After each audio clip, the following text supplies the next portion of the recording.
ਸਤਿ ਸ੍ਰੀ ਅਕਾਲ। ਸਤਿ ਸ਼੍ਰੀ ਅਕਾਲ, ਧੰਨਵਾਦ ਜੀ ਆਇਆਂ ਨੂੰ। ਪੰਜਾਬੀ ਰੇਡੀਓ ਯੂਐਸਏ ਦੇ ਜਿੰਨੇ ਵੀ ਸਰੋਤੇ ਸਾਡੇ ਸਾਰੇ ਹੀ AM ਸਟੇਸ਼ਨ, FM ਸਟੇਸ਼ਨ, ਘਰਾਂ ਦੇ ਵਿੱਚ ਰੇਡੀਓ ਸੈਟਸ ਦੇ ਰਾਹੀਂ, ਟੈਲੀਫੋਨ ਦੇ ਰਾਹੀਂ, ਫੇਸਬੁੱਕ, YouTube ਤੇ ਲਾਈਵ ਦੇਖ ਰਹੇ ਹੋ, ਸੁਣ ਰਹੇ ਹੋ, ਸਾਰਿਆਂ ਨੂੰ ਜੀ ਆਇਆਂ ਨੂੰ ਤੇ ਬਹੁਤ ਹੀ ਪਿਆਰ ਤੇ ਸਤਿਕਾਰ ਭਰੀ ਸਤਿ ਸ਼੍ਰੀ ਅਕਾਲ। ਸਰੋਤਿਓ, ਅੱਜ ਜੂਨ ਦੀ 15 ਤਰੀਕ ਆ, ਦਿਨ ਬੁੱਧਵਾਰ ਆ। ਤੁਹਾਡੇ ਲਈ ਸਵੇਰ ਦਾ ਅਪਡੇਟ ਅਮਰੀਕਾ ਪ੍ਰੋਗਰਾਮ ਲੈ ਕੇ ਹਾਜ਼ਰ ਹੋਏ ਆ। ਪ੍ਰੋਗਰਾਮ ਸ਼ੁਰੂ ਕਰਨ ਤੋਂ ਪਹਿਲਾਂ ਸਾਡੇ ਅੱਜ ਦੇ ਸਪਾਂਸਰਸ, ਉਹਨਾਂ ਦਾ ਧੰਨਵਾਦ। ਖਾਲਸਾ ਇੰਸ਼ੋਰੈਂਸ ਏਜੰਸੀ, ਜਿਨ੍ਹਾਂ ਦੇ ਕੋਲੋਂ ਤੁਸੀਂ ਹਰ ਇੱਕ ਤਰੀਕੇ ਦੀ ਇੰਸ਼ੋਰੈਂਸ ਕਰਵਾ ਸਕਦੇ ਹੋ। ਇੰਸ਼ੋਰੈਂਸ ਬਾਰੇ ਪਤਾ ਕਰਨ ਲਈ ਕਾਲ ਕਰ ਸਕਦੇ ਹੋ। ਨੰਬਰ 408-272 ਹੈ ਤੇ 25 4082722500। ਇਸ ਦੇ ਨਾਲ ਟੇਰਕੇਣਾ ਇਮੀਗ੍ਰੇਸ਼ਨ ਲਾ ਫਰਮ, ਇਮੀਗ੍ਰੇਸ਼ਨ ਦਾ ਹੋਵੇ ਕਿਸੇ ਵੀ ਤਰੀਕੇ ਦਾ ਕੰਮ, ਕਾਲ ਅਟਰਨੀ ਜੇ ਟੇਰਕੇਣਾ 415-909-0503 4159090503।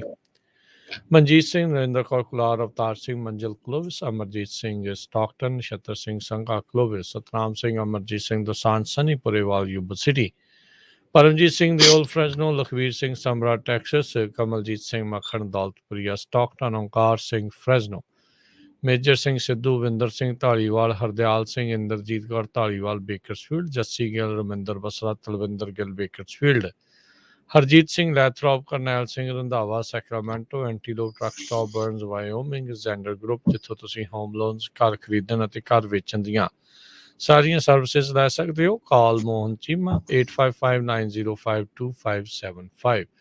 ਇਹਨਾਂ ਸਾਰਿਆਂ ਦਾ ਧੰਨਵਾਦ। ਜੇਕਰ ਤੁਸੀਂ ਜਾਂ ਕੋਈ ਹੋਰ ਕਾਰੋਬਾਰ ਇਸ ਪ੍ਰੋਗਰਾਮ ਨੂੰ ਸਪਾਂਸਰ ਕਰਨਾ ਚਾਹੁੰਦੇ ਹੋ, ਸੰਪਰਕ ਕਰ ਸਕਦੇ ਹੋ ਨੰਬਰ 408-722-7698 ਦੇ ਉੱਤੇ। ਅੱਜ ਦੀਆਂ ਖਬਰਾਂ ਵੱਲ ਚੱਲੀਏ ਤੇ ਜਿਸ ਟਾਈਮ ਤੁਹਾਡੇ ਨਾਲ ਆਪਾਂ ਖਬਰਾਂ ਸਾਂਝੀਆਂ ਕਰ ਰਹੇ ਹਾਂ, ਫੈਡਰਲ ਰਿਜ਼ਰਵ ਬੋਰਡ ਦੀ ਮੀਟਿੰਗ ਚੱਲ ਰਹੀ ਆ। ਅੱਜ ਸਟਾਕ ਥੋੜੇ ਉੱਪਰ ਗਏ ਆ। ਅੱਜ ਫੈਡਰਲ ਰਿਜ਼ਰਵ ਬੋਰਡ ਨੇ ਅਨਾਉਂਸ ਕਰਨਾ ਆ ਕਿ ਕਿੰਨਾ ਇੰਟਰਸਟ ਰੇਟ ਉਹ ਇਨਕਰੀਜ਼ ਕਰਨ ਜਾ ਰਹੇ ਹੈਗੇ ਆ। ਇਹਦੇ ਵਿੱਚ 8 ਦੇ ਕਰੀਬ USA ਦੇ ਜੋ ਟੌਪ ਦੀਆਂ ਬੈਂਕਸ ਆ, ਉਹਨਾਂ ਨੇ ਆਪਣੇ ਡਿਫਰੈਂਟ ਵਿਊ ਪੁਆਇੰਟ ਦਿੱਤੇ ਆ ਵੀ ਕਿੰਨਾ ਕੁ ਇਨਕਰੀਜ਼ ਹੋ ਸਕਦਾ, ਕਿਉਂਕਿ ਇਹਦੇ ਨਾਲ ਬਹੁਤ ਜ਼ਿਆਦਾ ਅਸਰ ਪੈਣਾ ਇਕਨੋਮੀ ਦੇ ਉੱਤੇ, ਇਨਫਲੇਸ਼ਨ ਦੇ ਉੱਤੇ। 41 ਸਾਲਾਂ ਬਾਅਦ ਇੰਨੀ ਜ਼ਿਆਦਾ ਇਨਫਲੇਸ਼ਨ ਵਧੀ ਆ, ਤੁਸੀਂ ਦੇਖ ਸਕਦੇ ਆ। ਤੇ ਲੋਕਾਂ ਨੇ ਤਾਂ ਹੁਣ ਇਹ ਜੋਕ ਬਣਾਏ ਆ ਵੀ ਜੋ ਬੀਰਾਂ ਆ ਉਹ ਗੈਸ ਨਾਲੋਂ ਸਸਤੀਆਂ ਹੋਈਆਂ ਆ। ਤੇ ਅੱਜ ਦੇ ਰੇਟ ਹਾਈਕ ਬਾਰੇ ਗੋਲਡਮੈਨ ਸੈਕਸ ਕਹਿ ਰਿਹਾ ਕਿ 75 ਬੇਸਿਸ ਪੁਆਇੰਟ ਇਨਕਰੀਜ਼ ਕਰੂਗੀ ਫੈਡਰਲ ਰਿਜ਼ਰਵ ਬੋਰਡ, ਤਾਂ ਕਿ USA ਦੇ ਵਿੱਚ ਰਿਸੈਸ਼ਨ ਨਾ ਆਵੇ, ਉਸ ਤੋਂ ਬਚਿਆ ਜਾ ਸਕੇ। ਪਹਿਲਾਂ ਇਹਨਾਂ ਨੇ ਟਾਰਗੇਟ 50 ਬੇਸਿਸ ਪੁਆਇੰਟ ਦੱਸਿਆ ਸੀ, ਪਰ ਜਦੋਂ ਹੀ ਪਿਛਲੇ ਮਹੀਨੇ ਦੇ ਇਨਫਲੇਸ਼ਨ ਦੇ ਰਿਜ਼ਲਟ ਆਏ, ਹੁਣ 75 ਬੇਸਿਸ ਪੁਆਇੰਟ ਉਹ ਸੋਚ ਰਹੇ ਆ। ਜੈਫਰੀਜ਼ ਉਹਨਾਂ ਨੇ ਵੀ 50 ਬੇਸਿਸ ਪੁਆਇੰਟ ਤੋਂ ਇਨਕਰੀਜ਼ ਕਰਕੇ 70 ਬੇਸਿਸ ਪੁਆਇੰਟ ਦੀ ਜਿਹੜੀ ਆ ਇੱਕ ਤਰ੍ਹਾਂ ਨਾਲ ਕਿਆਸਿਆਈ ਰੱਖੀ ਹੈਗੀ ਆ। ਬਾਰਕਲੇਜ਼ ਵੀ ਦੇ ਇਕੋਨੋਮਿਸਟ ਵੀ ਇਹ ਕਹਿ ਰਹੇ ਆ ਕਿ 75 ਬੇਸਿਸ ਪੁਆਇੰਟ ਇਨਕਰੀਜ਼ ਹੋਊਗਾ। JP ਮੋਰਗਨ, ਡਿਊਚ ਬੈਂਕ ਇਹ ਵੀ 75 ਬੇਸਿਸ ਪੁਆਇੰਟ ਕਹਿ ਰਹੇ ਆ। Bank of America, Citibank, Morgan Stanley ਇਹ 50 ਬੇਸਿਸ ਪੁਆਇੰਟ ਕਹਿ ਰਹੇ ਆ ਵੀ ਫੈਡਰਲ ਰਿਜ਼ਰਵ ਬੋਰਡ ਇਨਕਰੀਜ਼ ਕਰੂਗਾ। ਸੋ ਆਲਰੇਡੀ ਜੇ ਰੈਗੂਲਰ ਆਪਾਂ ਘਰਾਂ ਦਾ ਇੰਟਰਸਟ ਰੇਟ ਦੇਖਦੇ ਜਾਈਏ, 30 ਈਅਰ ਦਾ 6% ਤੋਂ ਉੱਪਰ ਪਹੁੰਚ ਚੁੱਕਾ ਹੈਗਾ ਆ। ਕਈ ਜਗ੍ਹਾ 6.375, 6.25 ਇੱਦਾਂ ਚੱਲ ਰਿਹਾ।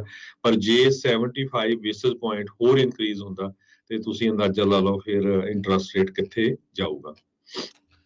ਜੀ ਬਿਲਕੁਲ। ਕਹਿੰਦੇ ਵੀ ਇੱਕ ਜਿਹੜੇ ਅਰਥ ਸ਼ਾਸਤਰੀ ਹੈਗੇ ਆ, ਉਹਨਾਂ ਨੇ ਜਿਹੜਾ ਕਿਹਾ ਵੀ ਫੈਡਰਲ ਰਿਜ਼ਰਵ ਨੇ ਜਾਣਬੁੱਝ ਕੇ ਇਹ ਗੱਲ ਨੂੰ ਲੀਕ ਕੀਤਾ ਵੀ 75 ਬੇਸਿਸ ਪੁਆਇੰਟ ਹਾਈਕ ਜਿਹੜੀ ਉਹ ਹੋ ਸਕਦੀ ਆ। ਆਰਟ ਚੇਸਨ ਜਿਹੜੇ ਆ ਉਹਨਾਂ ਨੇ ਇੱਦਾਂ ਜਿਹੜਾ ਉਹ ਆਖਿਆ, ਕਹਿੰਦੇ ਵੀ ਕਿਤੇ ਨਾ ਕਿਤੇ ਮਾਰਕੀਟ ਨੂੰ ਝਟਕਾ ਨਾ ਮਿਲ ਜਾਵੇ ਵੀ 50 ਦੀ ਬਜਾਏ 75 ਬੇਸਿਸ ਪੁਆਇੰਟ ਵਧਾਉਣ ਜਾ ਰਹੇ, ਇਸ ਲਈ ਉਹਨਾਂ ਨੇ ਪਹਿਲਾਂ ਹੀ ਇਹ ਗੱਲ ਨੂੰ ਖਬਰ ਨੂੰ ਜਿਹੜਾ ਉਹ ਰੇੜਿਆ ਤਾਂ ਜੋ ਲੋਕ ਤਿਆਰ ਰਹਿਣ। 28 ਸਾਲਾਂ ਦੇ ਵਿੱਚ ਜੇ ਇੱਦਾਂ ਹੁੰਦਾ ਆ ਤਾਂ ਕਹਿੰਦੇ ਵੀ ਹੁਣ ਤੱਕ ਦਾ ਸਭ ਤੋਂ ਇਤਿਹਾਸਿਕ ਤੌਰ ਦੇ ਉੱਤੇ ਵੱਧ ਜਿਹੜਾ ਆ ਬਿਗੇਸਟ ਹਾਈਕ, ਸਭ ਤੋਂ ਵੱਡੀ ਜਿਹੜੀ ਛਾਲ ਆ ਉਹ ਇਹਨਾਂ ਨੇ ਇੰਟਰਸਟ ਰੇਟ ਦੇ ਵਿੱਚ ਮਾਰਨੀ ਹੈਗੀ ਆ। ਸੋ ਸੈਂਟਰਲ ਬੈਂਕ ਕਹਿੰਦੇ ਵੀ ਆਪਣਾ ਆਊਟਲੁੱਕ, ਭਵਿੱਖ ਨੂੰ ਲੈ ਕੇ ਵੀ ਉਹ ਅਪਡੇਟ ਕਰੂਗਾ ਵੀ ਉਹ ਕੀ ਚਾਹੁੰਦੇ ਨੇ, GDP ਦੇ ਲਈ ਉਹਨਾਂ ਦੇ ਐਸਟੀਮੇਟਸ ਕੀ ਹੋਣਗੇ, ਅਨਇੰਪਲੋਇਮੈਂਟ ਤੇ ਇਨਫਲੇਸ਼ਨ ਨੂੰ ਲੈ ਕੇ। ਸੋ ਮੋਸਟ ਪ੍ਰੋਬਬਲੀ ਕੱਲ੍ਹ ਨੂੰ ਇਹ ਇਹਨਾਂ ਦੀਆਂ ਕਿਆਸ ਰਹੀਆਂ ਆਉਣਗੀਆਂ, ਉਸੇ ਦੇ ਮੁਤਾਬਕ ਜਿਹੜੀ ਮਾਰਕੀਟ ਆ ਉਸ ਨੇ ਫਿਰ ਹਰਜੋਤ ਸਿੰਘ ਜੀ ਰਿਐਕਟ ਕਰਨਾ ਆ। ਜੇ GDP ਦੇ ਵਿੱਚ ਨੈਗੇਟਿਵਿਟੀ ਦੇਖੀ ਗਈ, ਇਹਦਾ ਮਤਲਬ ਰਿਸੈਸ਼ਨ ਵੱਲ ਨੂੰ ਵੱਧ ਰਹੇ ਆ। ਅਨਇੰਪਲੋਇਮੈਂਟ ਜੇ ਸਟੇਬਲ ਰਹਿੰਦੀ ਆ ਜਾਂ ਵੱਧਦੀ ਹੈ ਜਾਂ ਘਟਦੀ ਆ ਉਸ ਦੇ ਮੁਤਾਬਕ, ਤੇ ਇਨਫਲੇਸ਼ਨ ਆਈ ਥਿੰਕ GDP ਤੇ ਇਨਫਲੇਸ਼ਨ ਦੇ ਉੱਤੇ ਸਭ ਤੋਂ ਜ਼ਿਆਦਾ ਜਿਹੜੀ ਅੱਖ ਆ ਉਹ ਰਹਿਣ ਵਾਲੀ ਆ ਵੀ ਕਿੱਦਾਂ ਦੇ ਨੰਬਰ ਇਸ ਬਾਬਤ ਉਹ ਆਉਂਦੇ ਨੇ। ਸੋ ਆਪਾਂ ਅੱਜ ਕੱਲ੍ਹ ਦੇ ਵਿੱਚ 0.5% ਤੋਂ 0.25% ਇੰਟਰਸਟ ਰੇਟ ਹਾਈਕ ਜਿਹੜਾ ਆ ਉਹ ਜ਼ਰੂਰ ਦੇਖ ਸਕਦੇ ਹੈਗੇ ਆ। ਸੋ ਇਹ ਇੱਦਾਂ ਹੀ ਆ Harjot Singh ji, 25% 25 basis point hike ਤਾਂ ਆਲਰੇਡੀ ਇਹਨਾਂ ਨੇ 1 ਸਾਲ ਦੇ ਵਿੱਚ 3-4 ਵਾਰੀ ਕਹਿ ਰਿਹਾ ਸੀਗੇ। ਹੁਣ ਅੱਧਾ ਪਹਿਲੋਂ ਵਧਾਤਾ, ਅੱਧਾ ਜਾਂ ਪੌਣਾ ਅੱਜ ਵਧਾ ਦੇਣਾ ਆ, ਅਗਲੇ ਮਹੀਨੇ ਫੇਰ ਵਧਾਉਣਾ ਆ, ਫਿਰ ਸਤੰਬਰ 'ਚ ਇੱਕ ਮੀਟਿੰਗ ਆਉਣੀ ਹੈ ਇਹਨਾਂ ਦੀ। ਸੋ ਨਵੰਬਰ ਤੱਕ ਕਹਿੰਦੇ ਆ ਵੀ ਇਸ ਸਾਲ ਦੇ ਐਂਡ ਤੱਕ ਓਵਰਆਲ 2.5% ਤੱਕ ਇੰਟਰਸਟ ਰੇਟ ਜਿਹੜਾ ਹਾਈਕ ਆ ਸੈਂਟਰਲ ਬੈਂਕ ਦਾ ਉਹ ਹੋ ਸਕਦਾ ਹੈਗਾ ਆ। ਸੋ ਲੈਟਸ ਸੀ ਕੀ ਬਣਦਾ ਆ। 2 ਵਜੇ ਅੱਜ ਦੁਪਹਿਰ ਨੂੰ ਇਸ ਦਾ ਕਹਿੰਦੇ ਵੀ ਫੈਸਲਾ ਆਉਣਾ ਆ, ਤੇ ਅੱਧੇ ਕੁ ਘੰਟੇ ਲਈ ਫਿਰ ਜਿਹੜੇ ਜਰੋਮ ਪਾਵਲ ਫੈਡ ਦੇ ਚੇਅਰਮੈਨ ਆ ਉਹਨਾਂ ਨੇ ਵੀ ਆਪਣਾ ਜਿਹੜਾ ਉਹ ਭਾਸ਼ਣ ਦੇਣਾ ਹੈਗਾ ਆ। ਸੋ ਲੈਟਸ ਸੀ ਅੱਗੇ ਕੀ ਬਣਦਾ ਆ। ਮਈ ਮਹੀਨੇ ਵਿੱਚ ਤਾਂ ਇਹਨਾਂ ਨੇ ਹਰਜੋਤ ਸਿੰਘ ਜੀ ਕਿਹਾ ਸੀ ਵੀ ਕੋਈ ਚਾਂਸ ਹੀ ਨਹੀਂ ਆ ਵੀ 75 ਬੇਸਿਸ ਪੁਆਇੰਟ ਵਧਾਇਆ ਜਾ ਸਕਦਾ ਆ, ਪਰ ਪਿਛਲੇ ਹਫਤੇ ਦੇ ਵਿੱਚ ਇਹ ਗੱਲਾਂ ਕਾਫੀ ਜ਼ੋਰਾਂ ਦੇ ਨਾਲ ਜਿਹੜੀਆਂ ਹੁਣ ਚੱਲੀਆਂ ਹੈਗੀਆਂ ਆ। ਇੱਥੋਂ ਤੱਕ ਵੀ ਪਾਵਲ ਹੋਣਾ ਨੇ ਵੀ ਇਹ ਕਿਹਾ ਸੀਗਾ ਵੀ ਹੁਣ ਦੇਖਣਾ ਪਊਗਾ ਇਨਫਲੇਸ਼ਨ ਦੇ ਉੱਤੇ ਕਾਬੂ ਪਾਉਣ ਦੇ ਲਈ ਕੁਝ ਵੀ ਅਸੀਂ ਕਰਨ ਨੂੰ ਤਿਆਰ ਹਾਂ ਜੀ। ਅਗਲੀ ਖਬਰ ਵੱਲ ਚਲੀਏ, ਸਦਰਨ ਕੈਲੀਫੋਰਨੀਆ ਤੋਂ ਆ ਰਹੀ ਹੈ, ਲਾਸ ਐਂਜਲਸ ਏਰੀਏ ਤੋਂ। ਐਲਮੋਂਟੇ ਇੱਕ ਛੋਟਾ ਜਿਹਾ ਟਾਊਨ ਹੈਗਾ। ਕੱਲ ਉੱਥੇ 2 ਪੁਲਿਸ ਆਫੀਸਰਸ ਦੀ ਗੋਲੀਆਂ ਮਾਰ ਕੇ ਹੱਤਿਆ ਕਰ ਦਿੱਤੀ ਗਈ। ਸੋ ਬਹੁਤ ਹੀ ਜ਼ਿਆਦਾ ਪੁਲਿਸ ਆਫੀਸਰਸ ਦੇ ਵਿੱਚ ਗੁੱਸਾ ਆ ਇਸ ਨੂੰ ਲੈ ਕੇ। ਸਦਰਨ ਕੈਲੀਫੋਰਨੀਆ ਦੇ ਵਿੱਚ ਕਹਿੰਦੇ ਪਈ ਐਲਮੋਂਟੇ ਦੇ ਵਿੱਚ ਇੱਕ ਸਿਆਰਾ ਇਨ ਹੋਟਲ ਜੋ ਸੈਂਟਰਲ ਤੇ ਗੈਰਵੀ ਐਵਨਿਊ ਦੇ ਉੱਤੇ ਆ, ਉੱਥੇ ਕਾਲ ਆਈ ਪੁਲਿਸ ਨੂੰ 911 ਤੇ। ਜਦੋਂ ਉਹ ਰਿਸਪੌਂਡ ਕਰਨ ਗਏ ਤੇ ਸਸਪੈਕਟ ਨਾਲ ਉਹਨੇ ਗੱਲਬਾਤ ਕੀਤੀ ਵੀ ਉੱਥੇ ਚਾਕੂ ਮਾਰਿਆ ਕਿਸੇ ਦੇ, ਤੇ ਉਸਨੇ ਗੋਲੀਆਂ ਚਲਾ ਦਿੱਤੀਆਂ। ਤੇ 2 ਸ਼ੈਰਿਫ ਡਿਪਾਰਟਮੈਂਟ ਵੱਲੋਂ ਦੱਸਿਆ ਗਿਆ ਹੈ ਵੀ ਪੁਲਿਸ ਆਫੀਸਰਸ ਦੀ ਮੌਤ ਹੋ ਗਈ। ਹਸਪਤਾਲ ਦੇ ਵਿੱਚ ਜਾ ਕੇ ਬੜੀ ਬੁਰੀ ਤਰ੍ਹਾਂ ਜਿਹੜੇ ਆ ਉਹ ਫੱਟੜ ਹੋ ਗਏ ਸੀ। ਸਸਪੈਕਟ ਨੂੰ ਵੀ ਗੋਲੀਆਂ ਮਾਰ ਕੇ ਮਾਰ ਦਿੱਤਾ ਗਿਆ ਹੈਗਾ। ਇਹ ਖਬਰ ਸਦਰਨ ਕੈਲੀਫੋਰਨੀਆ ਤੋਂ ਆ ਰਹੀ ਹੈਗੀ ਹੈ ਜੀ। ਬਿਲਕੁਲ। ਸੋ ਇਹ ਬੜੀ ਮੰਦਭਾਗੀ ਜਿਹੜੀ ਖਬਰ ਆ ਹਰਜੋਤ ਸਿੰਘ ਜੀ ਆਈ ਹੈਗੀ ਆ। ਪੁਲਿਸ ਵਾਲਿਆਂ ਨੂੰ ਕਹਿੰਦੇ ਵੀ ਦੇ ਵਰ ਗੁੱਡ ਪੁਲਿਸ ਆਫੀਸਰਸ, ਸੋ ਵੀ ਚੰਗੇ ਇਹ ਮੁਲਾਜ਼ਮ ਸੀਗੇ ਤੇ ਇਹ ਕੰਮ ਕਰਦੇ ਸੀਗੇ ਲੋਕਾਂ ਦੀ ਮਦਦ ਕਰਨ ਦੇ ਲਈ, ਪਰ ਇਸ ਤਰੀਕੇ ਦੇ ਨਾਲ ਕਤਲੋ ਗਾਰਤਾ ਉਹ ਇੱਕ ਬਹੁਤ ਮਾੜਾ ਚਲਨ ਜਿਹੜਾ ਉਹ ਚੱਲ ਰਿਹਾ ਆ। ਅਗਲੀ ਗੱਲ ਕਰਦੇ ਜਾਈਏ, ਸੈਨੇਟਰ ਵਾਰਨ ਆ, ਉਹਨਾਂ ਨੇ ਇੱਕ ਬੈਂਕ ਰੈਗੂਲੇਟਰਸ ਨੂੰ ਆਖਿਆ ਆ ਵੀ ਜਿਹੜਾ TD ਬੈਂਕ ਆ ਉਹਨਾਂ ਨੇ ਐਕੁਇਜ਼ੀਸ਼ਨ ਕਰਨੀ ਆ ਇੱਕ $13.5 ਬਿਲੀਅਨ ਦੀ, ਵੀ ਉਸ ਨੂੰ ਉਹ ਰਿਜੈਕਟ ਕਰ ਦੇਣ। TD ਬੈਂਕ ਨੇ ਕਹਿੰਦੇ ਵੀ ਆਪਣੇ ਜਿਹੜੇ ਕਾਮਿਆਂ ਨੂੰ ਵੱਧ ਤੋਂ ਵੱਧ ਕਸਟਮਰ ਅਕਾਊਂਟਸ ਖੋਲਣ ਦੇ ਲਈ, ਉਹਨਾਂ ਨੂੰ ਓਵਰਡਰਾਫਟ ਪ੍ਰੋਟੈਕਸ਼ਨ ਦੇ ਵਿੱਚ ਐਡ ਕਰਨ ਦੇ ਲਈ, ਈਵਨ ਵੀ ਜਿਹੜੇ ਕੰਜ਼ਿਊਮਰ ਆ ਉਹਨਾਂ ਨੇ ਡਿਕਲਾਈਨ ਕਰ ਦਿੱਤਾ ਵੀ ਨਹੀਂ ਸਾਨੂੰ ਲੋੜ ਨਹੀਂ ਆ, ਵੀ ਇੱਦਾਂ ਦੇ ਜਿਹੜੇ ਕਸਟਮਰ ਅਬਿਊਜ਼ ਰਿਪੋਰਟ ਦੇ ਮੁਤਾਬਕ ਇਹਨਾਂ ਦੇ ਦੁਆਰਾ ਜਿਹੜੀ ਇੱਕ ਐਕੁਇਜ਼ੀਸ਼ਨ ਕਰਨ ਦੀ ਕੋਸ਼ਿਸ਼ ਕੀਤੀ ਜਾ ਰਹੀ ਹੈ $13.5 ਬਿਲੀਅਨ ਦੀ, ਉਸ ਨੂੰ ਰੱਦ ਕਰ ਦਿੱਤਾ ਜਾਵੇ। ਇਹਨਾਂ ਨੇ ਸੈਨੇਟਰ ਵਾਰਨ ਨੇ ਕੰਟਰੋਲਰ ਆਫ ਕਰੰਸੀ ਮਾਈਕਲ ਹਸੂ ਉਹਨਾਂ ਨੂੰ ਚਿੱਠੀ ਜਿਹੜੀ ਉਹ ਲਿਖੀ ਹੈ। ਇਹ ਐਕਟਿੰਗ ਕੰਟਰੋਲਰ ਹੈਗੇ ਨੇ। ਸੋ ਵਾਰਨ ਹੁਣਾਂ ਨੇ ਐਲੀਗੇਸ਼ਨਸ ਕਹਿੰਦੇ ਵੀ ਇਸੇ ਹੀ ਕੈਪੀਟਲ ਫੋਰਮ ਦੇ ਉੱਤੇ ਜਿਹੜੀ ਇਨਵੈਸਟੀਗੇਟਿਵ ਨਿਊਜ਼ ਆਊਟਫਿਟ ਆ ਉਹਨਾਂ ਦੀਆਂ ਹੀ ਰਿਪੋਰਟ ਤੋਂ ਬਾਅਦ ਦੇ ਵਿੱਚ ਇਹ ਚਿੱਠੀ ਲਿਖੀ ਆ। ਜਿਹੜਾ TD ਬੈਂਕ ਉਹਨਾਂ ਨੇ ਕਿਹਾ ਵੀ ਇਸ ਰਿਪੋਰਟ ਦੇ ਵਿੱਚ ਜਿਹੜੇ ਦਾਅਵੇ ਆ ਉਹ ਬੇਬੁਨਿਆਦ ਨੇ, ਉਹਨਾਂ ਦੇ ਪਿੱਛੇ ਕੋਈ ਬੁਨਿਆਦ ਨਹੀਂ ਹੈਗੀ। ਸੋ ਇਹ ਟੋਰਾਂਟੋ ਡੋਮੀਨੀਅਨ ਬੈਂਕ ਉਹਨਾਂ ਨੇ ਇੱਕ US ਜਿਹੜਾ ਰੀਜਨਲ US ਬੈਂਕ ਆ ਉਸ ਨੂੰ $13.5 ਬਿਲੀਅਨ 'ਚ ਖਰੀਦਣ ਦੀ, ਉਹਨਾਂ ਦੇ ਨਾਲ ਐਕੁਇਜ਼ੀਸ਼ਨ ਕਰਨ ਦੀ ਕੋਸ਼ਿਸ਼ਾਂ ਜਿਹੜੀਆਂ ਉਹ ਚੱਲ ਰਹੀਆਂ ਆ। ਸੋ ਹੁਣ ਦੇਖੋ ਕੀ ਬਣਦਾ ਆ ਵੀ TD ਬੈਂਕ ਵਾਲਿਆਂ ਨੂੰ ਇਹ ਮੌਕਾ ਮਿਲੂਗਾ ਐਕੁਜੀਸ਼ਨ ਕਰਨ ਦਾ ਕਿ ਨਹੀਂ। ਟੈਨਸੀ ਬੇਸਡ ਜਿਹੜੀ ਫਸਟ ਹੋਰਾਈਜ਼ਨ ਬੈਂਕ ਆ ਉਸ ਨੂੰ ਜਿਹੜੀ ਐਕਵਾਇਰ ਕਰਨ ਦੀ TD ਬੈਂਕ ਦੀ ਕੋਸ਼ਿਸ਼ ਹੈਗੀ ਆ। TD ਬੈਂਕ ਦੇ ਆਲਰੇਡੀ 1100 ਬ੍ਰਾਂਚਾਂ ਹੈਗੀਆਂ ਆ ਅਮਰੀਕਾ ਦੇ ਵਿੱਚ। ਕਹਿੰਦੇ ਵੀ ਜੇ ਹੁੰਦੀ ਆ ਤੇ ਕਾਫੀ ਵੱਡੀ ਡੀਲ ਹੋਊਗੀ। ਤੇ ਜਿਹੜੇ TD ਦੇ CEO ਹੈਗੇ ਨੇ ਭਾਰਤ ਮਸਰਾਨੀ, ਉਹਨਾਂ ਦੀ ਕੋਸ਼ਿਸ਼ ਹੈਗੀ ਆ ਵੀ US ਦੇ ਸਾਊਥ ਈਸਟ ਵਾਲੇ ਹਿੱਸੇ ਦੇ ਵਿੱਚ, ਦੱਖਣ ਪੂਰਬੀ ਇਲਾਕੇ ਦੇ ਵਿੱਚ, ਕਹਿੰਦੇ ਵੀ ਉਹ ਵੱਧ ਤੋਂ ਵੱਧ ਆਪਣੇ ਬੈਂਕ ਨੂੰ ਐਕਸਪੈਂਡ ਕਰਨਾ ਚਾਹੁੰਦੇ ਨੇ। ਕਹਿੰਦੇ ਵੀ ਅਸੀਂ JP Morgan Chase, bank of America, ਇਹਨਾਂ ਬੈਂਕਾਂ ਦੇ ਬਰਾਬਰ ਜਿਹੜਾ ਆ ਕੰਪੀਟੀਸ਼ਨ ਉਹਨਾਂ ਨੂੰ ਦੇਵਾਂਗੇ। ਜੀ, ਅਗਲੀ ਖਬਰ ਵੱਲ ਚਲੀਏ। ਦੁਨੀਆ ਦਾ ਸਭ ਤੋਂ ਅਮੀਰ ਬੰਦਾ ਐਲੋਨ ਮਸਕ, ਅੱਜ ਉਸਨੇ ਅਨਾਉਂਸ ਕੀਤਾ ਹੈ ਵੀ ਜੇ ਪ੍ਰੈਜ਼ੀਡੈਂਟ ਦੇ ਲਈ ਰਿਪਬਲਿਕਨ ਪਾਰਟੀ ਵੱਲੋਂ ਗਵਰਨਰ ਫਲੋਰੀਡਾ ਦੇ ਰੌਨ ਡਿਸੈਂਟਿਸ ਕੈਂਡੀਡੇਟ ਹੁੰਦੇ ਆ 2024 ਦੇ ਵਿੱਚ, ਤਾਂ ਉਹ ਉਹਨਾਂ ਨੂੰ ਵੋਟ ਪਾਉਣਗੇ। ਇਹ ਪਿਛਲੇ ਥੋੜੇ ਮਹੀਨਿਆਂ ਦੇ ਵਿੱਚ ਐਲੋਨ ਮਸਕ ਡੈਮੋਕ੍ਰੇਟ ਤੋਂ ਰਿਪਬਲਿਕਨ ਚੇਂਜ ਹੋਏ ਸੀ, ਤੇ ਪਿਛਲੇ ਦਿਨਾਂ ਦੇ ਵਿੱਚ ਉਹਨਾਂ ਨੇ ਮਾਇਰਾ ਫਲੋਰਸ ਟੈਕਸਸ ਦੇ ਵਿੱਚ ਇੱਕ ਕਾਂਗਰਸ ਵੂਮਨ ਖੜੀ ਸੀ, ਉਸ ਦੀ ਸਪੋਰਟ ਕੀਤੀ ਸੀ।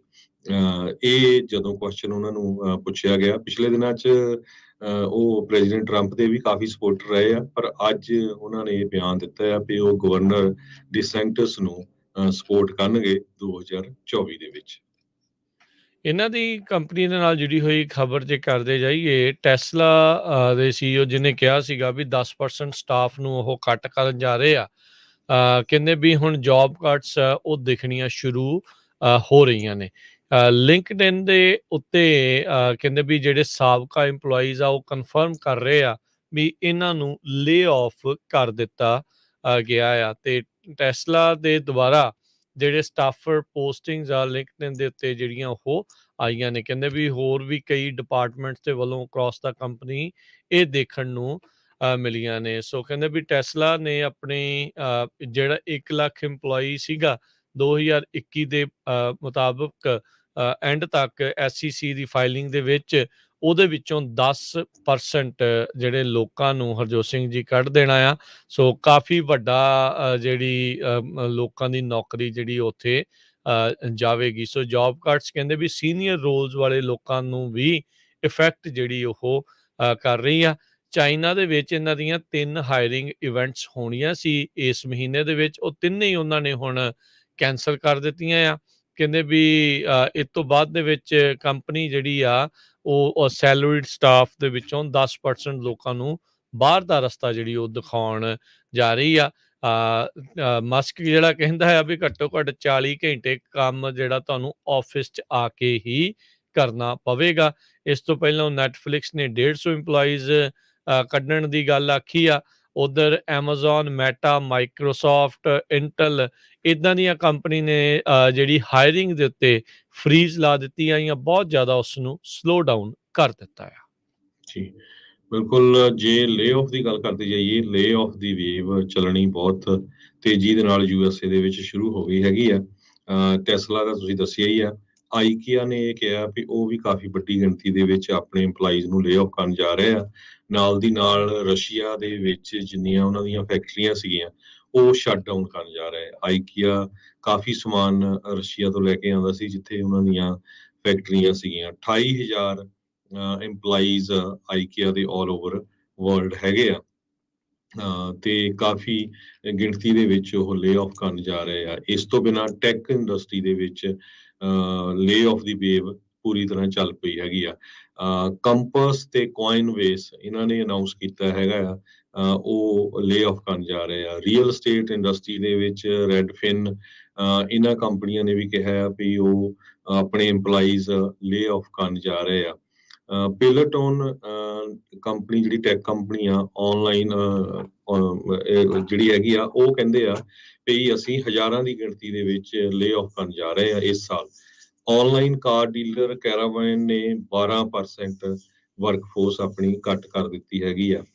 ਨੈਟਫਲਿਕਸ ਦਾ ਸਟਾਕ ਆਪਾਂ ਦੇਖਿਆ ਸੀ ਵੀ 70-80% ਡਾਊਨ ਚਲ ਗਿਆ, ਉਹ ਵੀ ਹੁਣ ਕਾਫੀ ਜ਼ਿਆਦਾ ਕੱਟ ਕਰਨ ਜਾ ਰਹੇ ਆ। ਕੰਪਸ ਨੇ ਇਹ ਰੀਅਲ ਸਟੇਟ ਬ੍ਰੋਕਰੇਜ ਫਰਮ ਆ। ਰੀਅਲ ਸਟੇਟ ਤੇ ਮਾਰਗੇਜ ਕੰਪਨੀਆਂ ਦਾ ਬਹੁਤ ਬੁਰਾ ਹਾਲ ਆ। ਮਾਰਗੇਜ ਇੰਡਸਟਰੀ 'ਚ ਤਾਂ 60-70% ਆਲਰੇਡੀ ਲੇ ਆਫ ਹੋ ਚੁੱਕੀ ਆ ਵੱਖ-ਵੱਖ ਬੈਂਕਾਂ ਦੇ ਵਿੱਚ। ਰੀਅਲ ਸਟੇਟ 'ਚ ਹੁਣ ਹੋਣੀ ਸ਼ੁਰੂ ਹੋ ਗਈ ਆ। ਰੀਅਲ ਸਟੇਟ ਬ੍ਰੋਕਰੇਜ ਕੰਪਸ ਨੇ ਅੱਜ ਅਨਾਉਂਸ ਕੀਤਾ ਕਿ 10% ਉਹਨਾਂ ਦੀ ਵਰਕਫੋਰਸ 450 ਦੇ ਕਰੀਬ EMPLOYE ਉਹ ਲੇ ਆਫ ਕਰਨ ਜਾ ਰਹੇ ਆ।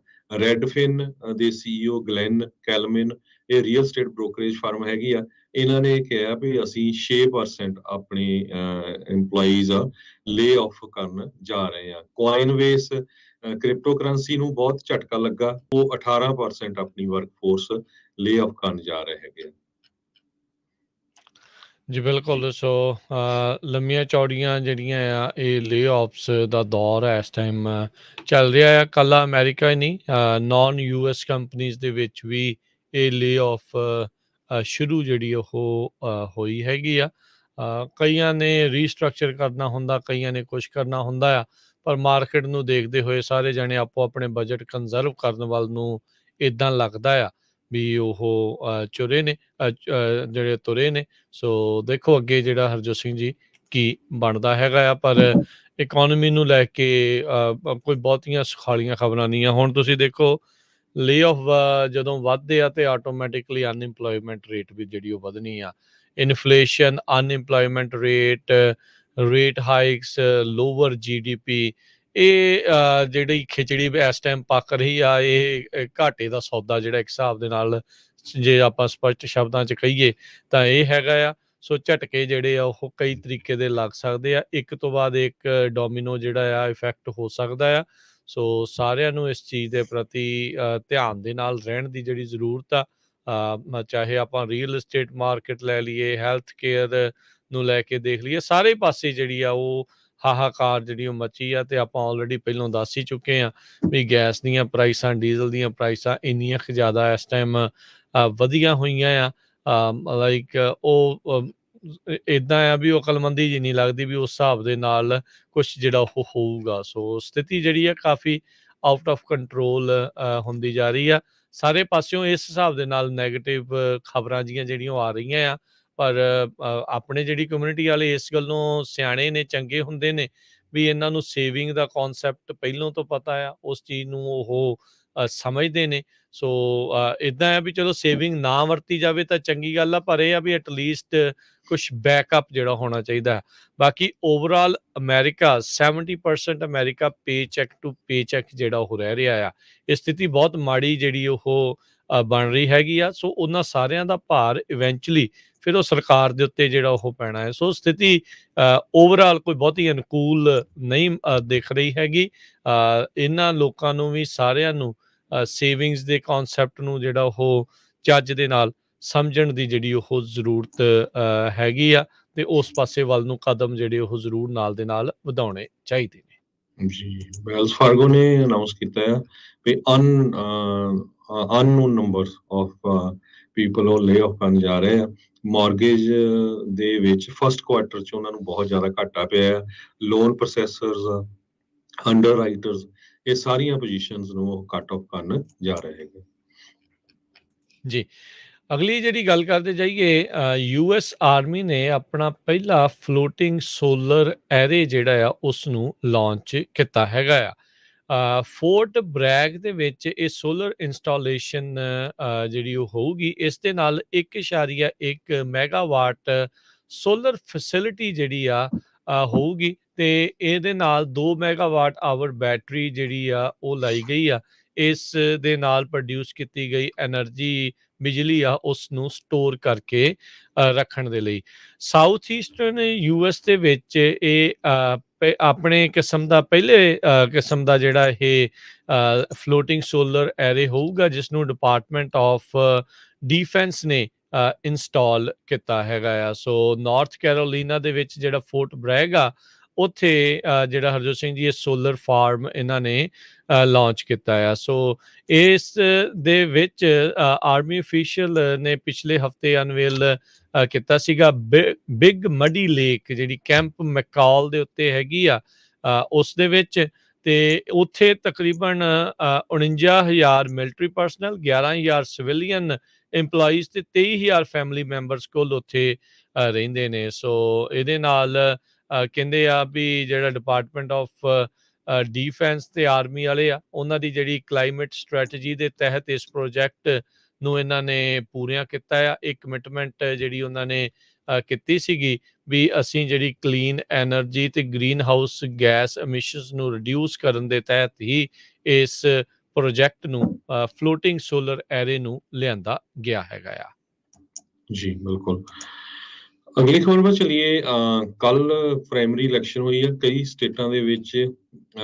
2 ਸਟੇਟਾਂ ਦੇ ਵਿੱਚ ਪ੍ਰੈਜ਼ੀਡੈਂਟ ਡੋਨਲਡ ਟਰੰਪ ਉਹਨਾਂ ਨੇ ਜਿਹੜੇ ਕੈਂਡੀਡੇਟਸ ਨੂੰ ਬੈਕ ਕੀਤਾ ਸੀ ਉਹ ਵਿਨ ਕਰ ਗਏ ਹੈਗੇ ਆ। ਨਵਾਡਾ ਦੇ ਵਿੱਚ ਇੱਕ ਕੈਂਡੀਡੇਟ ਐਡਮ ਲੈਕਸਟ ਆ, ਜਿਨ੍ਹਾਂ ਨੂੰ ਪ੍ਰੈਜ਼ੀਡੈਂਟ ਟਰੰਪ ਉਹਨਾਂ ਨੇ ਸਪੋਰਟ ਕੀਤਾ ਸੀ, ਉਹ ਰਿਪਬਲਿਕਨ ਨੋਮੀਨੇਸ਼ਨ ਜਿੱਤ ਗਏ ਹੈਗੇ ਆ। ਤੇ ਇਸੇ ਤਰ੍ਹਾਂ ਨਾਰਥ ਕੈਰੋਲੀਨਾ ਦੇ ਵਿੱਚ ਵੀ ਇੱਕ ਕੈਂਡੀਡੇਟ ਜੋ ਕਾਂਗਰਸ ਦੇ ਵਿੱਚ ਸੀ ਉਹ ਜਿੱਤ ਗਿਆ ਹੈਗੇ ਆ। ਜੋ ਰਿਜ਼ਲਟ ਹੁਣ ਦੇਖ ਰਹੇ ਆ, ਖਾਸ ਕਰਕੇ ਨਵਾਡਾ ਦੇ ਵਿੱਚ ਉਹ ਸੀਟ ਇੱਕ ਜਿੱਤੇ ਹੈਗੇ ਆ ਰਿਪਬਲਿਕਨ ਕਾਂਗਰਸ ਦੇ ਵਿੱਚ, ਜਿੱਥੇ ਮੈਜੋਰਟੀ 'ਚ ਸਪੈਨਿਸ਼ ਲੋਕ ਹੈਗੇ ਆ। ਕਹਿੰਦੇ ਪਈ ਇਸ ਵਾਰੀ ਸਪੈਨਿਸ਼ ਵੋਟਸ ਰਿਪਬਲਿਕਨਸ ਨੂੰ ਪਈ ਹੈਗੀ, ਜਿਹੜੀਆਂ ਸਟੇਟਾਂ ਦੇ ਵਿੱਚ ਇਹ ਪ੍ਰਾਇਮਰੀ ਇਲੈਕਸ਼ਨ ਸੀਗੀਆਂ। ਸੋ ਇਹ ਤੋਂ ਹੁਣ ਇਹ ਲੱਗਦਾ ਆ ਪਈ ਆਉਣ ਵਾਲੀਆਂ ਨਵੰਬਰ ਦੀਆਂ ਇਲੈਕਸ਼ਨਾਂ ਦੇ ਵਿੱਚ US ਦੀ ਜਿਹੜੀ ਕਾਂਗਰਸ ਆ ਉਹਦੇ 'ਚ ਡੈਮੋਕ੍ਰੇਟ ਆਪਣੀ ਮੈਜੋਰਟੀ ਲੂਜ਼ ਕਰ ਸਕਦੇ ਆ। ਜੀ, ਸੋ ਤਕਰੀਬਨ ਇੱਦਾਂ ਦੀ ਵੇਵ ਜਿਹੜੀ ਇਸ ਟਾਈਮ ਨਜ਼ਰ ਆ ਰਹੀ ਹੈਗੀ ਆ, ਜਿਸ ਨੂੰ ਰੈੱਡ ਵੇਵ ਦਾ ਨਾਮ ਵੀ ਜਿਹੜਾ ਉਹ ਦਿੱਤਾ ਜਾ ਰਿਹਾ ਆ। ਤੇ ਬਹੁਤ ਸਾਰੇ ਥਾਵਾਂ ਦੇ ਉੱਤੇ ਜਿਹੜੀਆਂ ਸੀਟਾਂ ਆ ਉਹ ਫਲਿੱਪ ਹੋ ਸਕਦੀਆਂ। ਇੱਥੋਂ ਤੱਕ ਕਿ ਜਿਹੜਾ ਹਾਈਲੀ ਲਿਬਰਲ ਜਿਹੜੀ ਸਟੇਟ ਕੈਲੀਫੋਰਨੀਆ ਆ, ਇੱਥੇ ਵੀ ਕਹਿੰਦੇ ਵੀ ਬਹੁਤ ਸਾਰੀਆਂ ਜਿਹੜੀਆਂ ਡੈਮੋਕ੍ਰੇਟ ਸੀਟਸ ਆ ਫਲਿੱਪ ਹੋ ਸਕਦੀਆਂ। ਆਲਦੋ ਜਿਹੜੇ ਕੰਜ਼ਰਵੇਟਿਵ ਆ ਮੈਜੋਰਟੀ ਵਿੱਚ ਤਾਂ ਭਾਵੇਂ ਨਾ ਆਉਣ, ਪਰ ਇਹ ਜਿਹੜੇ ਲੋਕਾਂ ਦੇ ਵਿੱਚ ਤਬਦੀਲੀ ਆ ਉਹ ਦੇਖੀ ਜਾ ਰਹੀ ਆ। ਉਧਰ ਅੱਜ ਰਾਸ਼ਟਰਪਤੀ ਬਾਈਡਨ ਇੱਕ ਐਗਜ਼ੈਕਟਿਵ ਆਰਡਰ ਕਹਿੰਦੇ ਆ ਉਹ ਇਸ਼ੂ ਕਰਨ ਜਾ ਰਹੇ ਆ। LGBT ਅਮਰੀਕਨਸ ਨੂੰ ਕਹਿੰਦੇ ਵੀ ਉਹ ਪ੍ਰੋਟੈਕਟ ਕਰਨ ਦੇ ਆਸ ਦੇ ਨਾਲ ਇਹਨਾਂ ਦਾ ਇਹ ਐਗਜ਼ੈਕਟਿਵ ਆਰਡਰ ਆ। ਕਹਿੰਦੇ ਵੀ ਅੱਜ ਦੁਪਹਿਰ ਨੂੰ ਉਹਨਾਂ ਨੇ ਇਹ ਜਿਹੜਾ ਨਵਾਂ ਐਗਜ਼ੈਕਟਿਵ ਆਰਡਰ ਸਾਈਨ ਕਰਨਾ ਹੈਗਾ ਆ। ਕਹਿੰਦੇ ਵੀ ਕਨਵਰਜਨ ਥੈਰੇਪੀ ਨੂੰ ਪ੍ਰੀਵੈਂਟ ਕਰਨ ਦੇ ਲਈ ਇਹ ਐਗਜ਼ੈਕਟਿਵ ਆਰਡਰ ਹੋਊਗਾ। ਕਹਿੰਦੇ ਵੀ ਇਸ ਆਰਡਰ ਦੇ ਤਹਿਤ department of health and human services ਨੂੰ ਇਹ ਚਾਰਜ ਦਿੱਤਾ ਗਿਆ ਆ ਵੀ ਇਹਦੇ ਵਿੱਚ ਕਲੈਰੀਫਾਈ ਕਰਨ ਵੀ ਜਿਹੜੇ ਫੈਡਰਲੀ ਫੰਡਡ ਪ੍ਰੋਗਰਾਮਸ ਜਿੰਨੇ ਵੀ ਹੈਗੇ ਆ ਕਿਸੇ ਵੀ ਸੂਬੇ ਦੇ ਵਿੱਚ, ਉਹ ਅਜਿਹੀਆਂ ਸਕੀਮਸ ਨੂੰ ਆਫਰ ਨਹੀਂ ਕਰ ਸਕਦੇ। ਕਨਵਰਜਨ ਥੈਰੇਪੀਜ਼ ਨੂੰ ਅੱਗੇ ਜਿਹੜਾ ਉਹ ਨਹੀਂ ਵਧਾਇਆ ਜਾ ਸਕਦਾ। ਸੋ ਕਹਿੰਦੇ ਵੀ ਇਸ ਦੇ ਨਾਲ ਉਹ ਹੋਰ ਡਿਪਾਰਟਮੈਂਟਸ, ਸਟੇਟ ਤੇ ਟ੍ਰੈਜਰਰੀ, ਉਹਨਾਂ ਨੂੰ ਵੀ ਆਦੇਸ਼ ਅਜਿਹੇ ਦੇ ਸਕਦੇ ਨੇ ਜਿਸ ਦੇ ਨਾਲ ਕਨਵਰਜਨ ਥੈਰੇਪੀ ਨੂੰ ਰੋਕਣ ਦੇ ਲਈ ਕੁਝ ਪਲਾਨ ਜਿਹੜੇ ਉਹਨਾਂ 'ਚ ਬਣਾਏ ਜਾਣ। ਬਾਈਡਨ ਉਹਨਾਂ ਨੇ ਕਿਹਾ ਆ ਵੀ ਜਿਹੜੀ ਸੁਸਾਈਡ ਪ੍ਰੀਵੈਂਸ਼ਨ ਪ੍ਰੋਗਰਾਮਸ ਆ ਉਹਨਾਂ ਦੇ ਵਿੱਚ ਹੋਰ ਵਾਧਾ ਕਰਨ ਦੇ ਲਈ ਤੇ ਕੁਝ ਅਜਿਹੇ ਇਨੀਸ਼ੀਏਟਿਵ ਇੱਦਾਂ ਦੀਆਂ ਚੀਜ਼ਾਂ ਲਿਆਉਣ ਦੇ ਲਈ ਜਿਹਦੇ ਨਾਲ ਜਿਹੜੇ ਕੁਛ ਇੱਦਾਂ ਦੀਆਂ ਪਾਪੂਲੇਸ਼ਨ, ਇੱਦਾਂ ਦੇ ਲੋਕ ਜਿਨ੍ਹਾਂ ਨੂੰ ਪ੍ਰੋਟੈਕਸ਼ਨ ਦੀ ਜ਼ਰੂਰਤ ਹੁੰਦੀ ਆ, ਜਿਨ੍ਹਾਂ 'ਚ ਉਹ ਕਹਿੰਦੇ ਵੀ ਫੋਸਟਰਡ ਯੂਥ ਤੇ ਹੋਮਲੈਸ ਵਾਲੇ ਆ, ਉਹਨਾਂ ਦੇ ਲਈ ਵੀ ਕੰਮ ਜਿਹੜੇ ਆ ਉਹ ਕਰਨਗੇ। ਸੋ ਇਹ ਕਹਿੰਦੇ ਵੀ ਅੱਜ ਦੁਪਹਿਰ ਨੂੰ ਬਾਈਡਨ ਹੁਣੀ ਇਹ ਇੱਕ ਐਗਜ਼ੈਕਟਿਵ ਆਰਡਰ ਲੈ ਕੇ ਆਉਣਗੇ। ਜੀ, ਅਗਲੀ ਖਬਰ ਵੱਲ ਚਲੀਏ। ਇਹ ਵੀ ਇਨਫਲੇਸ਼ਨ ਨੂੰ ਲੈ ਕੇ ਆ। ਸਟੋਰ ਜੋ ਵੱਡੇ ਸਟੋਰ ਆ ਉਹਨਾਂ ਨੇ ਹੁਣ ਇੱਕ ਚਲਾਕੀ ਇਹ ਕਰਨੀ ਸ਼ੁਰੂ ਕੀਤੀ ਆ ਵੀ ਜਿਹੜਾ ਸਮਾਨ ਹੁੰਦਾ ਉਹਦਾ ਸਾਈਜ਼ ਘਟਾਤਾ ਹੈ ਉਹਨਾਂ ਨੇ, ਤਾਂ ਕਿ ਜੋ ਕੰਜ਼ਿਊਮਰਸ ਆ ਉਹ ਅਪਸੈਟ ਨਾ ਹੋਣ, ਪ੍ਰਾਈਸ ਭਾਵੇਂ ਸੇਮ ਰਹੇ। ਟਾਇਲਟਸ ਪੇਪਰ ਤੋਂ ਲੈ ਕੇ ਕੈਂਡੀ ਬਾਰਸ, ਹੋਰ ਬਹੁਤ ਸਾਰਾ ਸਮਾਨ ਕਹਿੰਦੇ ਵੀ ਉਹਨਾਂ ਦਾ ਸਾਈਜ਼ ਘਟਾ ਦਿੱਤਾ ਗਿਆ ਆ ਤਾਂ ਕਿ ਲੋਕਾਂ ਨੂੰ ਫੀਲ ਨਾ ਹੋਵੇ ਵੀ ਪ੍ਰਾਈਸ ਵੱਧ ਗਈ ਆ। ਇਸ ਨੂੰ ਸ਼ਰਿੰਕਫਲੇਸ਼ਨ ਕਰਕੇ ਜਾਣਿਆ ਜਾਂਦਾ ਆ। ਸਟੋਰ ਜਾਣ ਕੇ ਚਲਾਕੀਆਂ ਕਰਦੇ ਆ। ਪਹਿਲਾਂ ਕਹਿੰਦੇ ਵੀ ਕਰਦੇ ਹੁੰਦੇ ਸੀ ਪਰ ਉਦੋਂ ਘੱਟ ਹੁੰਦਾ ਸੀ, ਪਰ ਹੁਣ ਬਹੁਤ ਇਸ ਨੂੰ ਤੁਸੀਂ ਨੋਟ ਕਰ ਸਕਦੇ ਹੈਗੇ ਆ। ਇੱਕ ਵੈਬਸਾਈਟ ਕੰਜ਼ਿਊਮਰ ਵਰਲਡ ਤੇ ਮਾਊਸ ਪ੍ਰਿੰਟ, ਉਹ ਸਾਰਾ ਉਹਨਾਂ ਨੇ ਡਾਕੂਮੈਂਟ ਕੀਤਾ ਵੀ ਕਿਸ ਤਰ੍ਹਾਂ ਜਿਹੜੇ ਈਵਨ ਚਿਪਸ ਦੇ ਬੈਗ ਵੀ ਹੁੰਦੇ ਆ, ਜੋ 99 ਸੈਂਟ ਨੂੰ ਸੀ ਉਹਦਾ ਜਿਹੜਾ ਸਾਈਜ਼ ਆ ਆਲਮੋਸਟ ਅੱਧਾ ਕਰ ਦਿੱਤਾ ਗਿਆ ਹੈ। ਤੇ ਕਈ ਵਾਰੀ ਲੋਕ ਉਸਨੂੰ ਨੋਟ ਨਹੀਂ ਕਰਦੇ, ਵੀ ਪ੍ਰਾਈਸ ਤਾਂ 19 ਹੈਗੀ ਆ, ਪਰ ਹੁਣ ਇਹ ਸਾਰਾ ਕੁਝ ਸਟੋਰਾਂ ਦੇ ਵਿੱਚ ਚੱਲ ਰਿਹਾ ਹੈਗਾ। ਇਹ ਅੱਜ ਦੀ ਨਹੀਂ ਹਰਜੋਤ ਸਿੰਘ ਜੀ, ਇਹ ਬਹੁਤ ਚਿਰ ਦੀ ਇਹ ਪਾਲਿਸੀਜ਼ ਹੈਗੀਆਂ ਨੇ। ਜਿੰਨੇ ਵੀ ਸਟੋਰ, ਜਿੰਨੇ ਵੀ ਜਿਹੜੇ ਲੋਕ ਇੱਦਾਂ ਦਾ ਜਿਹੜਾ ਕੰਮ, ਚੀਜ਼ਾਂ ਜਿਹੜੀਆਂ ਵੇਚਣੀਆਂ, ਵੀ ਲੋਕਾਂ ਨੂੰ ਜੇਬ ਦੇ ਵਿੱਚੋਂ ਜਿਹੜੀ ਉਹ ਪੀੜ ਨਾ ਹੋਵੇ, ਪਰ ਸਮਾਨ ਜਿਹੜਾ ਉਹ ਘਟਾ ਦਿਓ।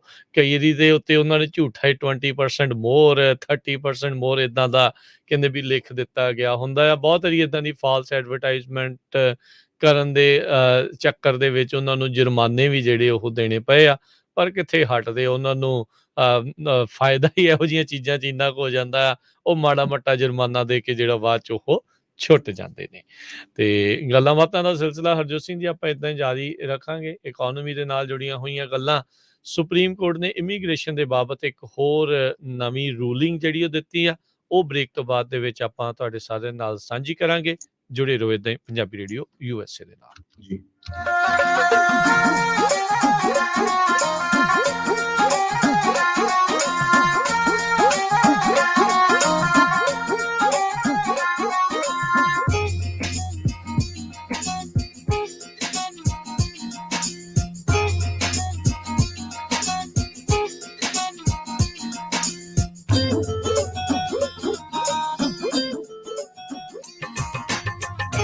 ਤੁਸੀਂ ਸੁਣ ਰਹੇ ਹੋ Punjabi radio USA, KWRU Fresno 1300 AM, KLHC Bakersfield 1350 AM, KOBO Yuba City 1450 AM, KIIT Sacramento 1470 AM, KCVR Lodi Stockton 1570 AM।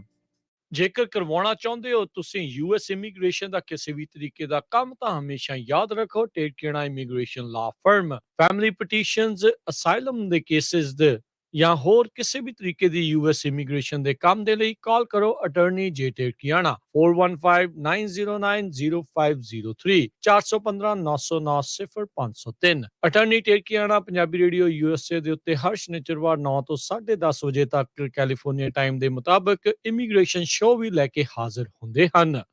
Life insurance, ਪਰਿਵਾਰ ਪ੍ਰਤੀ ਜ਼ਿੰਮੇਵਾਰੀ ਦਾ ਅਹਿਸਾਸ। ਆਪਣੇ ਜਾਣ ਪਿੱਛੋਂ ਪਰਿਵਾਰ ਨੂੰ ਆਰਥਿਕ ਤੌਰ ਤੇ ਮਜ਼ਬੂਤ ਛੱਡ ਕੇ ਜਾਓ। ਬੱਚਿਆਂ ਦੀ ਪੜ੍ਹਾਈ ਦੇ ਖਰਚੇ, ਮਾਰਗੇਜ ਦੇ ਫਿਕਰ ਤੋਂ ਆਪਣੇ ਪਰਿਵਾਰ ਨੂੰ ਬਚਾਉਣ ਲਈ ਅੱਜ ਹੀ ਆਪਣੀ ਲਾਈਫ ਇੰਸ਼ੋਰੈਂਸ ਕਰਵਾਓ। ਖਾਲਸਾ ਇੰਸ਼ੋਰੈਂਸ ਏਜੰਸੀ ਵਾਲੇ ਤੁਹਾਨੂੰ ਸੇਮ ਡੇ ਵਿਦਆਊਟ ਮੈਡੀਕਲ ਤੁਹਾਡੀਆਂ ਜ਼ਰੂਰਤਾਂ ਦੇ ਅਨੁਸਾਰ ਵਧੀਆ ਲਾਈਫ ਇੰਸ਼ੋਰੈਂਸ ਪਾਲਿਸੀ ਲੈ ਕੇ ਦੇਣਗੇ। ਫ੍ਰੀ ਕੋਟ ਦੇ ਲਈ ਹੋਰ ਜਾਣਕਾਰੀ ਦੇ ਲਈ ਅੱਜ ਹੀ ਕਾਲ ਕਰੋ ਖਾਲਸਾ ਇੰਸ਼ੋਰੈਂਸ ਏਜੰਸੀ 4082272500 408-272-2500। ਸ਼ਰਤਾਂ ਲਾਗੂ। California license number 0F89805।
Punjabi radio USA ਸੁਣ ਰਹੇ ਸਾਰੇ ਹੀ ਮਾਣਯੋਗ ਅਤੇ ਸਤਿਕਾਰ ਸਰੋਤਿਆਂ ਨੂੰ ਪਿਆਰ ਸਤਿਕਾਰ ਸਹਿਤ ਨਿੱਘੀ ਜਿਹੀ ਸਤਿ ਸ੍ਰੀ ਅਕਾਲ ਜੀ ਨੂੰ ਆਖਦੇ ਹਾਂ। ਸੋਤੇ ਪ੍ਰੋਗਰਾਮ ਚੱਲ ਰਿਹਾ ਜੀ ਇਸ time update America. Harjot Singh ji ਸਵਾਗਤ ਹੈ ਇੱਕ ਵਾਰੀ ਫਿਰ ਜੀ ਆਨੰਦ ਜੀ। ਸਤਿ ਸ਼੍ਰੀ ਅਕਾਲ, ਧੰਨਵਾਦ ਜੀ ਆਨੰਦ। ਅਗਲੀ ਜਿਹੜੀ ਹਰਜੋਤ ਸਿੰਘ ਜੀ ਆਪਾਂ ਗੱਲ ਕਰਦੇ ਜਾਈਏ, ਸੁਪਰੀਮ ਕੋਰਟ ਨੇ ਬੀਤੇ ਦਿਨਾਂ ਦੇ ਵਿੱਚ ਜਿਹੜੇ ਡਿਟੈਂਸ਼ਨ ਦੇ ਵਿੱਚ ਇਮੀਗ੍ਰੈਂਟ ਹੈਗੇ ਆ, ਅਨਡਾਕੂਮੈਂਟਡ ਆ ਜਾਂ ਦੂਜੇ ਵੀ ਆ, ਉਹਨਾਂ ਪ੍ਰਤੀ ਇਹ ਫੈਸਲਾ ਸੁਣਾਇਆ ਸੀ ਵੀ ਜੇ 6 ਮਹੀਨੇ ਤੋਂ ਵੱਧ ਵੀ ਸਮਾਂ ਹੋ ਗਿਆ ਆ, ਬੌਂਡ ਦੀ ਹੀਅਰਿੰਗ ਦੇਣਾ ਤੁਹਾਨੂੰ ਕੋਈ ਜ਼ਰੂਰੀ ਨਹੀਂ ਆ, ਤੁਹਾਡਾ ਉਸ ਦੇ ਪ੍ਰਤੀ ਕੋਈ ਹੱਕ ਜਿਹੜਾ ਉਹ ਨਹੀਂ ਬਣਦਾ ਹੈਗਾ। ਸੋ ਅੱਜ ਸੁਪਰੀਮ ਕੋਰਟ ਦੇ ਵਿੱਚ ਇੱਕ GOP ਕੰਜ਼ਰਵੇਟਿਵ ਇੱਕ ਐਫਰਟ ਚੱਲ ਰਿਹਾ ਸੀਗਾ ਵੀ ਟਰੰਪ ਹੁਣਾਂ ਦੀ ਜਿਹੜੀ ਪਾਲਿਸੀ ਇਮੀਗ੍ਰੇਸ਼ਨ ਦੀ ਸੀਗੀ ਪਬਲਿਕ ਚਾਰਜ ਵਾਲੀ, ਉਸ ਨੂੰ ਮੁੜ ਬਹਾਲ ਜਿਹੜਾ ਉਹ ਕਰਵਾਇਆ ਜਾ ਸਕੇ। ਪਰ ਸੁਪਰੀਮ ਕੋਰਟ ਨੇ ਉਹਨਾਂ ਦੇ ਇਸ ਐਫਰਟ ਨੂੰ ਇੱਕ ਹਿਸਾਬ ਦੇ ਨਾਲ ਰਿਜੈਕਟ ਕਰ ਦਿੱਤਾ ਆ, ਨਾ ਕਰ ਦਿੱਤਾ ਆ। ਪ੍ਰੋਸੀਜਰਲ ਸੀਗਾ, ਕਹਿੰਦੇ ਵੀ ਇਹ ਕੇਸ ਆਪਣੇ ਜਿਹੜੇ ਨੇਚਰ ਦੇ ਵਿੱਚ ਤੇ ਪਰ ਟਰੰਪ ਹੁਣਾਂ ਦੀ ਜਿਹੜੀ ਪਬਲਿਕ ਚਾਰਜ ਪਾਲਿਸੀ ਆ ਉਹੀ ਇਸ ਦੇ ਮੁੱਢ ਦੇ ਵਿੱਚ ਬਣੀ ਪਈ ਸੀ। ਸੁਪਰੀਮ ਕੋਰਟ ਨੇ ਕੇਸ ਲੈਣ ਤੋਂ ਇਨਕਾਰ ਕਰਦੇ ਹੋਏ ਕਿਹਾ ਵੀ ਜਿਹੜੀ ਹੇਠਲੀ ਅਦਾਲਤ ਦਾ ਜਿਹੜੀ ਅਪੀਲ ਕੋਰਟਸ ਦੀ ਰੂਲਿੰਗ ਆਈ ਹੈਗੀ ਆ ਉਹੀ ਇੰਟੈਕਟ ਜਿਹੜੀ ਰਹੇਗੀ, ਜਿਸ ਦੇ ਵਿੱਚ ਐਰੀਜ਼ੋਨਾ ਦੇ ਅਟਾਰਨੀ ਜਨਰਲ ਮਾਰਕ ਬਰਨੋ ਵਿੱਚ ਉਹਨਾਂ ਨੇ ਜਿਹੜੀ ਕੋਸ਼ਿਸ਼ ਕੀਤੀ ਸੀ ਪਬਲਿਕ ਚਾਰਜ ਰੂਲ ਨੂੰ ਜਿਹੜੇ ਉਹ ਰਿਵਾਈਵ ਕਰਨ ਦੀ, ਪਰ ਉਹ ਉਸ ਦੇ ਵਿੱਚ ਉਸ ਅਦਾਲਤ ਦੇ ਮੋਹਰੇ ਜਿਹੜੇ ਉਹ ਨਾਕਾਮਯਾਬ ਜਿਹੜੇ ਉਹ ਰਹੇ ਨੇ। ਸੋ ਕੋਰਟ ਨੇ ਕਿਹਾ ਆ ਵੀ ਇਹਦੇ ਵਿੱਚ ਬਹੁਤ ਜ਼ਿਆਦਾ ਜਿਹੜਾ ਵੀ ਰੌਲਾ ਰੱਪਾ ਜਿਹੜਾ ਉਹ ਰਹਿਣਾ ਸੀਗਾ ਤੇ ਸਾਡੇ ਬੇਸਿਕਲੀ ਸੁਪਰੀਮ ਕੋਰਟ ਦੇ ਸਕੋਪ ਤੋਂ, ਜਿਸ ਸਕੋਪ ਦੇ ਨਾਲ ਇਸ ਕੇਸ ਨੂੰ ਲਿਆ ਗਿਆ ਸੀ ਉਸ ਤੋਂ ਬਿਯੋਂਡ ਆ, ਉਸ ਤੋਂ ਬਾਹਰ ਆ। ਟੂ ਮੈਨੀ ਲੀਗਲ ਕੁਐਸਚਨਸ ਜਿਹੜੇ ਇਸਨੇ ਰੇਜ਼ ਕਰਨੇ ਸੀਗੇ। ਸੋ ਇਸ ਲਈ ਉਹਨਾਂ ਨੇ ਇਸ ਕੇਸ ਨੂੰ ਹੁਣ ਅੱਗੇ ਲੈਣ ਤੋਂ ਇਨਕਾਰ ਕਰ ਦਿੱਤਾ ਆ ਤੇ ਹੇਠਲੀ ਅਦਾਲਤ ਦੇ ਫੈਸਲੇ ਨੂੰ ਉਦਾਂ ਹੀ ਰੱਖਿਆ ਆ। ਸੋ ਟਰੰਪ ਹੋਣਾ ਦੇ ਦੌਰਾਨ ਪਬਲਿਕ ਚਾਰਜ ਦਾ ਇਹ ਚੀਜ਼ ਆਈ ਸੀਗੀ ਵੀ ਜੇ ਕੋਈ ਵੀ ਇਮੀਗ੍ਰੈਂਟ ਇੱਕ ਵੀ ਪਬਲਿਕ ਬੈਨੀਫਿਟ ਲੈਂਦਾ ਆ 12 ਮਹੀਨੇ ਤੋਂ ਵੱਧ ਜਿਹੜੇ ਪਿਛਲੇ 3 ਸਾਲਾਂ ਦੇ ਜਿਹੜੇ ਪੀਰੀਅਡ ਦੇ ਵਿੱਚ, ਤਾਂ ਉਸ ਨੂੰ ਪਬਲਿਕ ਚਾਰਜ ਮੰਨਿਆ ਜਾਊਗਾ ਤੇ ਪਬਲਿਕ ਚਾਰਜ ਮਿਲਣ ਜੇ ਕੋਈ ਵਰਤਦਾ ਆ ਤੇ ਉਸ ਨੂੰ US ਦੇ ਵਿੱਚ ਐਂਟਰੀ ਤੇ ਗ੍ਰੀਨ ਕਾਰਡ ਦੀ ਰਿਕੁਐਸਟ ਉਹਨਾਂ ਇਮੀਗ੍ਰੈਂਟਸ ਨੂੰ ਜਿਹੜਾ ਉਹ ਰੱਦ ਕਰ ਦਿੱਤਾ ਜਾਊਗਾ। ਇਸ ਪਾਲਿਸੀ ਨੂੰ ਵਾਪਸ ਲੈ ਲਿਆ ਸੀਗਾ ਆਉਂਦਿਆਂ ਹੀ ਜਿਹੜੇ ਪ੍ਰੈਜ਼ੀਡੈਂਟ ਬਾਈਡਨ ਹੋਣਾ ਨੇ, ਪਰ ਜਿਹੜੇ ਕੁਛ ਰਿਪਬਲਿਕਨ ਲੈਡ ਅਟਾਰਨੀ ਜਨਰਲਸ ਆ ਜਾਂ ਉਹ ਉੱਦਾਂ ਦੇ ਜਿਹੜੇ ਐਕਟਿਵਿਸਟ ਆ, ਉਹਨਾਂ ਨੇ ਕੋਸ਼ਿਸ਼ ਕੀਤੀ ਸੀ ਇਸ ਨੂੰ ਰਿਵਾਈਵ ਕਰਨ ਦੀ, ਪਰ ਹਾਲ ਦੀ ਘੜੀ ਸੁਪਰੀਮ ਕੋਰਟ ਦੇ ਵਿੱਚ ਉਹਨਾਂ ਨੂੰ ਇਸ ਚੀਜ਼ ਨੂੰ ਰਿਵਾਈਵ ਕਰਨ ਦਾ ਸਹਾਰਾ ਨਹੀਂ ਮਿਲਿਆ। ਐਰੀਜ਼ੋਨਾ ਦੇ ਨਾਲ ਹੋਰ states Alabama, Arkansas, Indiana, Kansas, Louisiana, Mississippi, Missouri, Montana, Oklahoma, South Carolina, Texas ਤੇ ਵੈਸਟ ਵਰਜੀਨੀਆ ਵੀ ਇਹਨਾਂ ਦੇ ਨਾਲ ਸੀ। ਇਹ case state of Arizona versus city and county of San Francisco, California 2017-75 ਸੀਗਾ। ਅਗਲੀ ਖਬਰ ਵੱਲ ਚੱਲੀਏ। ਇੱਕ ਤੁਹਾਨੂੰ ਯਾਦ ਹੋਊਗਾ ਪਿਛਲੇ ਹਫ਼ਤਿਆਂ 'ਚ ਆਪਾਂ ਖਬਰ ਸਾਂਝੀ ਕੀਤੀ ਸੀ, ਇੱਕ ਟੀਨੇਜਰ ਆ ਜਿਹੜਾ ਐਲੋਨ ਮਸਕ ਦੇ ਜੈਟ ਨੂੰ ਟਰੈਕ ਕਰਦਾ ਸੀ ਤੇ ਐਲੋਨ ਮਸਕ ਨੇ ਉਹਨੂੰ ਇਹ ਵੀ ਕਿਹਾ ਸੀ ਵੀ ਮੈਂ ਤੈਨੂੰ $5000 ਦੇ ਦਿੰਦਾ ਤੇ ਤੂੰ ਇਹ ਟਰੈਕ ਕਰਨਾ ਬੰਦ ਕਰ ਦੇ, ਤੇ ਉਸਨੇ ਇਹ ਆਫਰ ਟਰਨ ਡਾਊਨ ਕਰਤੀ ਸੀ ਕਿ ਨਹੀਂ, ਮੈਨੂੰ $5000 ਦੀ ਜ਼ਰੂਰਤ ਨਹੀਂ ਹੈਗੀ। ਹੁਣ ਉਹ ਪਿਛਲੇ 4 ਮਹੀਨਿਆਂ ਤੋਂ ਮਾਰਕ ਕਿਊਬਨ ਉਸ ਦੀ ਫਲਾਈਟ ਨੂੰ ਟਰੈਕ ਕਰ ਰਿਹਾ ਸੀ। ਜਦੋਂ ਮਾਰਕ ਕਿਊਬਨ ਨੂੰ ਪਤਾ ਚੱਲਿਆ ਤੇ ਉਸਨੇ ਉਸਨੂੰ ਕਿਹਾ ਵੀ ਭਰਾਵਾ ਮੈਂ ਤੈਨੂੰ ਪੂਰੀ ਲਾਈਫ 'ਚ ਆਪਣਾ ਦੋਸਤ ਬਣਾ ਕੇ ਰੱਖੂੰਗਾ ਤੇ ਤੂੰ ਮੈਨੂੰ ਆਪਣਾ ਟਰੈਕ ਕਰਨਾ ਬੰਦ ਕਰ ਦੇ, ਤੇ ਉਸਨੇ ਉਸਨੂੰ ਟਰੈਕ ਕਰਨਾ ਬੰਦ ਕਰ ਦਿੱਤਾ ਹੈ ਜੀ। ਅਗਲੀ ਜਿਹੜੀ ਹਰਜੋਤ ਸਿੰਘ ਜੀ ਖਬਰਾਂ ਦੇ ਉੱਤੇ ਨਜ਼ਰ ਮਾਰਦੇ ਜਾਈਏ, ਇੱਕ ਜਿਹੜਾ ਅਧਿਕਾਰੀ ਹੈ ਜੈਫਰੀ ਕਲਾਰਕ, ਇਹ ਸਾਬਕਾ ਡਿਪਾਰਟਮੈਂਟ ਆਫ ਜਸਟਿਸ ਦਾ ਅਧਿਕਾਰੀ ਰਿਹਾ ਆ ਤੇ ਇਹ ਹੁਣ ਇੱਕ ਨਵੀਆਂ ਗੱਲਾਂ ਜਿਹੜੀਆਂ ਲੈ ਕੇ ਆ ਰਿਹਾ। ਉਸਨੇ ਪਹਿਲਾਂ ਤਾਂ ਜਦੋਂ ਟਰੰਪ ਹੁਣਾਂ ਦੇ ਜਿਹੜੇ ਫਰਾਡ ਝੂਠੇ ਕਲੇਮਸ ਜਿਹੜੇ ਚੱਲੇ ਸੀਗੇ ਇਲੈਕਸ਼ਨ ਨੂੰ ਲੈ ਕੇ, ਉਸ ਦੇ ਵਿੱਚ ਇਹਨੇ ਇਹ ਦਾਅਵਾ ਕੀਤਾ ਸੀਗਾ ਵੀ ਚਾਈਨਾ ਨੇ ਥਰਮੋਸਟੈਟ ਚੇਂਜ ਕਰਕੇ ਉਹਦੇ ਨਾਲ ਵੋਟਾਂ ਦੇ ਵਿੱਚ ਚੇਂਜਿਸ ਜਿਹੜੇ ਉਹ ਕਰ ਦਿੱਤੇ ਆ। ਇਹ ਹੁਣ ਇਹ ਦਾਅਵਾ ਕਰ ਰਿਹਾ ਵੀ ਟਰੰਪ ਹੁਣਾਂ ਨੇ ਇਸ ਨੂੰ ਅਟਾਰਨੀ ਜਨਰਲ ਦੀ ਪੋਜੀਸ਼ਨ ਆਫਰ ਕੀਤੀ ਸੀ ਵੀ ਕਿਸ ਤਰੀਕੇ ਦੇ ਨਾਲ ਜੇ ਇਲੈਕਸ਼ਨ ਰਿਜ਼ਲਟਸ ਆ ਉਸ ਨੂੰ ਡਿਪਾਰਟਮੈਂਟ ਆਫ ਜਸਟਿਸ ਓਵਰਟਰਨ ਕਰਨ ਦੇ ਲਈ ਜਿਹੜਾ ਉਹ ਵਰਤ ਸਕਦਾ ਆ। ਸੋ 2020 ਦੀ ਪ੍ਰੈਜ਼ੀਡੈਂਸ਼ੀਅਲ ਇਲੈਕਸ਼ਨ ਹਾਰ ਤੋਂ ਬਾਅਦ ਦੇ ਵਿੱਚ ਟਰੰਪ ਹੁਣਾਂ ਨੇ ਹਰ ਇੱਕ ਹਥਕੰਡਾ ਜਿਹੜਾ ਆ ਉਹ ਅਪਣਾਇਆ ਵੀ ਉਹਨਾਂ ਨੇ ਕੋਸ਼ਿਸ਼ ਕੀਤੀ ਵੀ ਸਮਹਾਓ ਇਸ ਸੱਤਾ ਦੇ ਉੱਤੇ ਜਿਹੜਾ ਉਹ ਕਾਬਜ਼ ਰਿਹਾ ਜਾਵੇ। ਪਰ ਉਸ ਟਾਈਮ ਦੇ ਅਟਾਰਨੀ ਜਨਰਲ ਤੇ ਹੋਰ ਬਹੁਤ ਸਾਰੇ ਜਿਹੜੇ ਲੋਕਾਂ ਨੇ ਆ ਕੇ ਕਾਈਂਡ ਆਫ ਉਸ ਚੀਜ਼ ਨੂੰ ਰੋਕਿਆ, ਪਰ ਨਾਲ ਦੇ ਨਾਲ ਉਹਨਾਂ ਨੇ ਇਸ ਆੜ ਦੇ ਵਿੱਚ 250 ਮਿਲੀਅਨ ਫੰਡ ਰੇਜ਼ ਵੀ ਜਿਹੜਾ ਆ ਉਹ ਨਾਲ ਦੇ ਨਾਲ ਕਰ ਲਿਆ ਵੀ ਇਲੈਕਸ਼ਨ ਰਿਜ਼ਲਟ ਨੂੰ ਉਹਨਾਂ ਨੇ ਚੁਣੌਤੀ ਜਿਹੜੀ ਉਹ ਦੇਣੀ ਆ। ਪਰ ਸਭ ਨੂੰ ਪਤਾ ਹੈ ਵੀ 60 ਤੋਂ ਵੱਧ ਜਿਹੜੇ ਕੇਸਿਸ ਦੇ ਵਿੱਚ ਉਹਨਾਂ ਨੂੰ ਵੱਖ-ਵੱਖ ਥਾਵਾਂ ਦੇ ਉੱਤੇ ਅਮਰੀਕਾ ਦੇ ਅਦਾਲਤਾਂ ਦੇ ਵਿੱਚ ਹਾਰ ਦਾ ਸਾਹਮਣਾ ਜਿਹੜਾ ਕਰਨਾ ਪਿਆ ਆ। ਕੱਲ ਨੂੰ ਜਿਹੜੀ ਜਨਵਰੀ 6 ਦੀ ਜਿਹੜੀ ਕਮੇਟੀ ਦੀ ਹੀਅਰਿੰਗ ਆ ਉਹ ਹੋਣੀ ਆ। ਉਸ ਦੇ ਵਿੱਚ ਕਹਿੰਦੇ ਵੀ ਹੋਰ ਕਈ ਚੀਜ਼ਾਂ ਉਹ ਕਮੇਟੀ ਵਾਲੇ ਜਿਹੜੇ ਉਹ ਹੋਰ ਪੇਸ਼ ਕਰਨਗੇ। ਪਿਛਲੀਆਂ 1-2 ਹੀਅਰਿੰਗ ਦੇ ਵਿੱਚ ਉਹਨਾਂ ਨੇ ਅਟਾਰਨੀ ਜਨਰਲ ਵਿਲੀਅਮ ਬਾਰ, ਟਰੰਪ ਹੁਣਾਂ ਦੀ ਆਪਣੀ ਕੁੜੀ ਇਵਾਂਕਾ ਟਰੰਪ ਤੇ ਹੋਰ ਬਹੁਤ ਸਾਰੇ ਵਿਟਨੈਸਿਸ ਦੇ ਜਿਹੜੀਆਂ ਗੱਲਾਂ ਬਾਤਾਂ ਆ ਇੰਟਰਵਿਊਜ਼ ਤੇ ਉਹਨਾਂ ਨੂੰ ਸਾਹਮਣੇ ਪੇਸ਼ ਕਰਕੇ ਉਹ ਗੱਲਾਂ ਦੁਨੀਆ ਦੇ ਸਾਹਮਣੇ ਪੇਸ਼ ਕੀਤੀਆਂ ਆ। ਜੀ, ਅਗਲੀ ਖਬਰ ਸੈਂਟਾ ਕਲਾਰਾ ਕੈਲੀਫੋਰਨੀਆ ਤੋਂ ਆ ਰਹੀ ਆ। ਕਈ ਕਮਲੇ ਲੋਕ ਹੁੰਦੇ ਕਹਿੰਦੇ ਵੀ ਹੁਣ ਇਨਸੀਡੈਂਟਸ ਆ ਰਹੀਆਂ, ਪੈਲਟ ਗਨ ਦੇ ਨਾਲ ਸ਼ੂਟਿੰਗ ਹੋ ਰਹੀ ਆ। ਪਿਛਲੇ 2 ਦਿਨ ਪਹਿਲਾਂ ਸਟੀਵਨ ਕ੍ਰੀਕ ਏਰੀਏ ਦੇ ਵਿੱਚ 2 ਬੱਚੀਆਂ 15 ਸਾਲ ਦੀਆਂ, ਇੱਕ ਜਿਆਨਾ ਵਿਟਰੈਲੀ ਤੇ ਇੱਕ ਉਹਦੀ ਹੋਰ ਗਰਲਫ੍ਰੈਂਡ, ਉਹ ਵਾਪਸ ਸਟੋਰ ਦੇ ਵਿੱਚੋਂ ਆ ਰਹੀਆਂ ਸੀ ਵੈਲੀਫੇਅਰ ਮਾਲ ਦੇ ਵਿੱਚੋਂ, ਤੇ ਜਦੋਂ ਉਹਨਾਂ ਨੇ ਸਡਨਲੀ ਇੱਕ ਬਹੁਤ ਖੜਾਕਾ ਸੁਣਿਆ। ਉਸ ਤੋਂ ਬਾਅਦ ਉਹ ਇੱਕ ਦੇ ਦਰਦ ਬਹੁਤ ਹੋਈ, ਉਹਨੇ ਦੇਖਿਆ ਵੀ ਉਸ ਨੂੰ BB ਗਨ ਦੇ ਨਾਲ ਸ਼ੂਟ ਕੀਤਾ ਗਿਆ ਆ। ਤੇ ਉਹ ਉੱਥੋਂ ਫਿਰ ਜਿਸਨੇ ਕਾਰ ਦੇ ਵਿੱਚੋਂ ਚਲਾਈਆਂ ਤੇ ਉਹਨਾਂ ਨੇ ਵਿੰਡੋ ਅਪ ਕਰਕੇ ਉੱਥੋਂ ਭੱਜ ਗਏ। ਪਹਿਲਾਂ ਤਾਂ ਉਹਨਾਂ ਦੇ ਥੋੜਾ ਬਹੁਤਾ ਖੂਨ ਨਿਕਲਿਆ, ਪਰ ਬਾਅਦ ਦੇ ਵਿੱਚ ਦਰਦ ਬਹੁਤ ਹੋਈ ਤੇ ਉਹਨਾਂ ਨੂੰ ਹਸਪਤਾਲ ਲਿਜਾਇਆ ਗਿਆ। ਤੇ ਜਦੋਂ ਹਸਪਤਾਲ ਦੇ ਵਿੱਚ ਐਕਸ-ਰੇ ਕੀਤੇ ਗਏ ਤੇ ਉਸ ਪੈਲਟ ਦੇ ਨਾਲ ਪੈਲਟ ਗਨ ਦਾ ਜੋ ਵਿੱਚੋਂ ਲੱਗੀ ਸੀ, ਉਹਦੇ ਨਾਲ ਬਹੁਤ ਜ਼ਿਆਦਾ ਡੈਮੇਜ ਹੋ ਗਿਆ। ਉਹਦੇ ਹਾਰਟ ਦੇ ਕੋਲ ਤੱਕ ਉਹ ਪਹੁੰਚ ਗਈ ਤੇ ਬਿਲਕੁਲ ਐਮਰਜੈਂਸੀ 3 ਦਿਨ ਉਹਨਾਂ ਦਾ ਜਿਹੜਾ ਆਪਰੇਸ਼ਨ ਕਰਨ ਤੋਂ ਬਾਅਦ ਹਜੇ ਵੀ ਉਹ ਬਹੁਤ ਸੀਰੀਅਸ ਹੈਗੀ ਆ ਤੇ ਕਾਫੀ ਡੈਮੇਜ ਕਰ ਦਿੱਤਾ ਉਸਨੂੰ। ਤੇ ਹੁਣ ਡਾਕਟਰਸ ਇਹ ਕਹਿ ਰਹੇ ਆ ਕਿ ਇਕੱਲਾ ਉਸ ਦੀ ਜਿਹੜੀ ਬੋਡੀ ਆ ਉਹਨੂੰ ਨਹੀਂ, ਉਸ ਦੀ ਜਿਹੜੀ ਹੈਲਥ ਆ, ਉਸ ਦੀ ਮੈਂਟਲ ਹੈਲਥ ਦੇ ਉੱਤੇ ਵੀ ਇਹਦਾ ਅਸਰ ਪਊਗਾ। ਉਸਨੇ ਉਹਦਾ ਇਸ ਪੈਲਟ ਨੇ ਜੋ BB ਗਨ ਦੇ ਵਿੱਚੋਂ ਨਿਕਲਿਆ ਸੀ, ਉਹਦੇ ਲੰਗ ਨੂੰ ਕਲੈਪਸ ਕੀਤਾ, ਉਹਦੀ ਰਿਬ ਨੂੰ ਫ੍ਰੈਕਚਰ ਕੀਤਾ ਤੇ ਬਹੁਤ ਸਾਰੀ ਇੰਟਰਨਲ ਬਲੀਡਿੰਗ ਹੋਈ ਆ। ਇਸ ਤੋਂ ਬਾਅਦ ਪੁਲਿਸ ਨੇ ਦੱਸਿਆ ਕਿ ਸੇਮ ਡੇ 4 ਰਿਪੋਰਟਸ ਉਹਨਾਂ ਦੇ ਕੋਲ ਆਈਆਂ ਜਿਹੜੇ ਵੱਖ-ਵੱਖ ਲੋਕਾਂ ਨੂੰ BB ਗਨ ਦੇ ਨਾਲ ਜਿਹੜਾ ਮਾਰਿਆ ਗਿਆ ਤੇ ਉਹਨਾਂ ਦੇ ਜਿਹੜੀਆਂ ਸੱਟਾਂ ਲੱਗੀਆਂ ਹੈਗੀਆਂ। ਸੋ ਇਹ ਇੱਕ ਨਵੀਂ ਹੁਣ ਇਦਾਂ ਦੀ ਜਿਹੜੇ ਸ਼ਰਾਰਤੀ ਆ ਉਹ ਤਾਂ ਸ਼ਰਾਰਤ ਕਰਦੇ ਆ, ਪਰ ਕਿਸੇ ਦੀ ਜਾਨ ਵੀ ਤਾਂ ਜਾ ਸਕਦੀ। ਬਿਲਕੁਲ, ਕਹਿੰਦੇ ਵੀ ਮਸਾਂ ਹੀ ਮਰਨੋਂ ਇਹ ਜਿਹੜੀ ਬੀਬੀ ਆ ਉਹ ਬਚੀ ਹੈਗੀ ਆ। ਸੋ ਇਹ ਬਹੁਤ ਮਾੜੀ ਗੱਲ ਹੈਗੀ ਆ। ਅਜਿਹੇ ਲੋਕਾਂ ਨੂੰ ਜ਼ਰੂਰ ਕੋਈ ਚੱਜ ਦਾ ਚਾਰਜ ਲਾ ਕੇ 1-2 ਨੂੰ ਅੰਦਰ ਜਿਹੜਾ ਉਹ ਕੀਤਾ ਹੋਵੇ, ਜਾਂ ਲੋਕਾਂ ਦੇ ਲਈ ਇੱਕ ਸਬਕ ਇਸ ਚੀਜ਼ ਦਾ ਜਿਹੜਾ ਉਹ ਬਣੇ ਵੀ ਤੁਹਾਡਾ ਹਾਸੇ ਦਾ ਮੜਾਸਾ ਇੱਦਾਂ ਬਣ ਜਾਂਦਾ ਆ। ਇੱਕ ਤਾਂ ਤੁਸੀਂ ਆਪਣੇ ਵੱਲੋਂ ਤਾਂ ਹਾਸਾ ਕਰ ਰਹੇ ਆ, ਪਰ ਕਿਸੇ ਦੀ ਜਾਨ ਵੀ ਜਾ ਸਕਦੀ ਆ। ਤੇ ਹੁਣ ਦੇਖੋ ਲੰਗ ਕਲੈਪਸ ਕਿੰਨੀਆਂ ਜਿਹੜੀਆਂ ਉਸ ਨੂੰ ਹੈਲਥ ਪ੍ਰੋਬਲਮਸ ਜਿਹੜੀਆਂ ਉਹ ਆਉਣ ਵਾਲੇ ਭਵਿੱਖ ਦੇ ਵਿੱਚ ਆ ਸਕਦੀਆਂ ਆ। ਸੋ ਇੱਦਾਂ ਦੇ ਕੰਮ ਕੋਈ ਨਾ ਕਰੇ।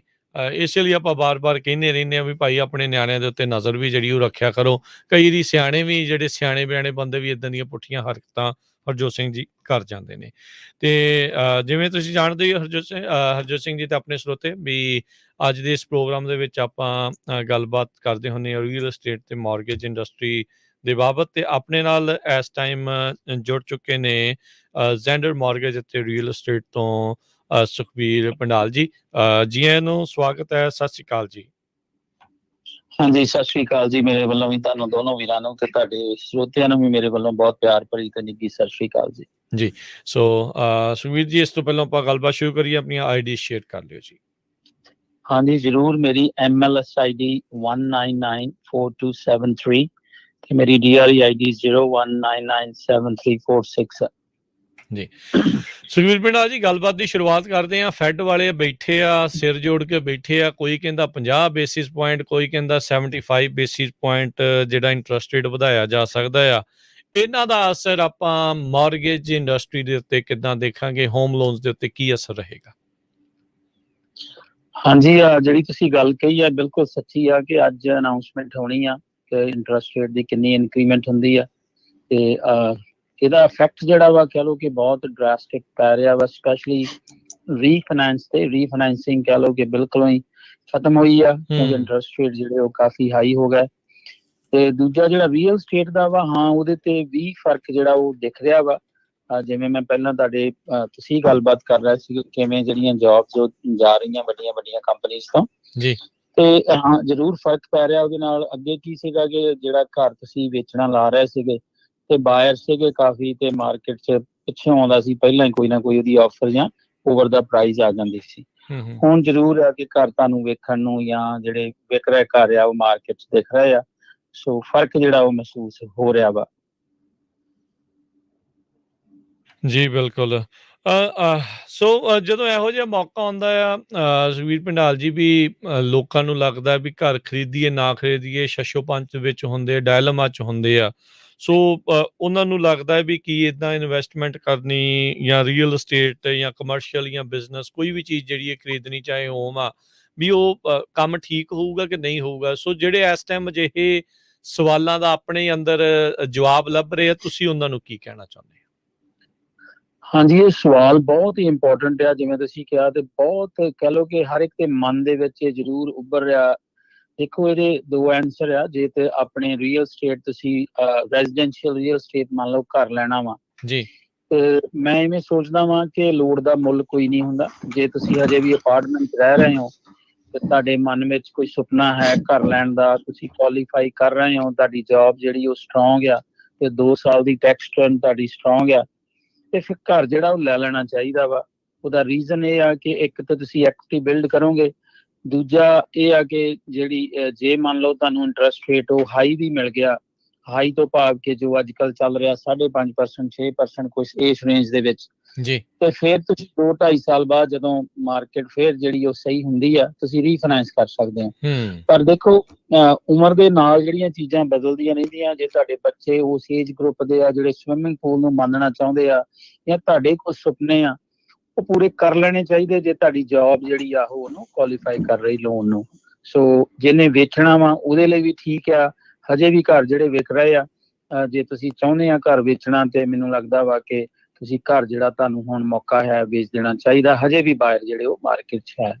ਜੀ, ਦੂਜਾ ਜਿਹੜਾ ਕਮਰਸ਼ੀਅਲ ਰੀਅਲ ਸਟੇਟ ਆ ਉਹਦਾ ਥੋੜਾ ਵੱਖਰਾ ਵਾ। ਜੀ, ਉਹ ਜ਼ਰੂਰ ਜੇ ਤਾਂ ਤੁਸੀਂ ਕੋਈ ਆਪਣਾ ਮੰਨ ਲਓ, ਕਈ ਵਾਰੀ ਆਪਣੇ ਮਨ ਵਿੱਚ ਹੁੰਦਾ ਕਿ ਮੈਂ ਹੁਣ ਜੌਬ ਕਰਦਾ ਵਾਂ, ਮੈਂ ਬਿਜ਼ਨਸ ਓਨ ਕਰਨਾ ਚਾਹੁੰਦਾ ਵਾਂ, ਤੇ ਉਹਦੇ ਲਈ ਮੌਕਾ ਸਦਾ ਹੀ ਵਧੀਆ ਹੁੰਦਾ ਵਾ। ਕੋਈ ਇੰਟਰਸਟ ਰੇਟ 'ਚ ਇੰਨਾ ਫਰਕ ਨਹੀਂ ਪੈਂਦਾ, ਪਰ ਉਹਦੇ ਵਿੱਚ ਤੁਸੀਂ ਆਪਣਾ ਪ੍ਰੋਫਿਟ ਐਂਡ ਲਾਸ ਜਿਹੜਾ ਉਹ ਦੇਖਣਾ ਹੁੰਦਾ। ਜੇ ਤੁਹਾਨੂੰ ਉਹ ਬਿਜ਼ਨਸ ਏਦਾਂ ਮਨ ਨੂੰ ਭਾਉਂਦਾ ਵਾ ਕਿ ਪ੍ਰੋਫਿਟੇਬਲ ਆ, ਇਹਦੇ ਵਿੱਚੋਂ ਜੋ ਮੈਂ ਮੰਨ ਲਓ ਕਿ ਜੌਬ ਜਿਹੜੀ ਇਸ ਵੇਲੇ ਕਰ ਰਿਹਾ ਉਹ ਤੋਂ ਜ਼ਿਆਦਾ ਪੈਸੇ ਜਿਹੜੇ ਨੈਟ ਪ੍ਰੋਫਿਟ ਉਹ ਕਮਾ ਸਕਦਾ, ਪਲੱਸ ਉਹਦੇ ਨਾਲ ਤੁਸੀਂ ਉਹਦੇ ਵਿੱਚ ਵੀ ਐਕੁਇਟੀ ਜਿਹੜੀ ਉਹ ਬਿਲਡ ਕਰਦੇ ਆ, ਤੇ ਉਹ ਬਿਜ਼ਨਸ ਜੇ ਤੁਸੀਂ ਕੋਈ ਕਮਰਸ਼ੀਅਲ ਬਿਜ਼ਨਸ ਲੈਣਾ ਚਾਹੁੰਦੇ, ਅਪਾਰਟਮੈਂਟ ਕੰਪਲੈਕਸ ਚਾਹੁੰਦਾ ਲੈਣਾ, ਉਹਦੇ ਵਿੱਚ ਤੁਸੀਂ ਪ੍ਰੋਫਿਟ ਐਂਡ ਲਾਸ ਨੂੰ ਜ਼ਰੂਰ ਦੇਖਣਾ ਹੁੰਦਾ। ਸਭ ਤੋਂ ਇੰਪੋਰਟੈਂਟ ਉਹੀ ਆ।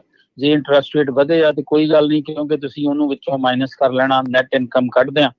ਤੇ ਜੇ ਤੁਹਾਨੂੰ ਲੱਗਦਾ ਫਿਰ ਵੀ ਜਿਹੜਾ ਇਹ ਬਿਜ਼ਨਸ ਮੈਨੂੰ ਫਾਇਦੇਮੰਦ ਹੋ ਸਕਦਾ, ਤੇ ਹਰ ਇੱਕ ਮੌਕਾ ਹੀ ਉਹ ਵਧੀਆ ਹੁੰਦਾ ਤੇ ਮੌਕੇ ਨੂੰ ਕਦੀ ਖੁੰਝਣ ਨਹੀਂ ਦੇਣਾ ਚਾਹੀਦਾ। ਜੀ, ਜੀ। ਸੁਖਬੀਰ ਭੰਡਾਲ ਜੀ, ਕਨਵੈਨਸ਼ਨਲ ਲੋਨਸ ਹੁੰਦੇ, ਜੰਬੋ ਲੋਨਸ ਹੁੰਦੇ ਆ। ਹੁਣ ਕਨਵੈਨਸ਼ਨਲ ਲੋਨਸ ਦੇ ਪ੍ਰਾਈਸ ਇੰਟਰਸਟ ਰੇਟ ਵੱਧ ਚੁੱਕੇ ਆ।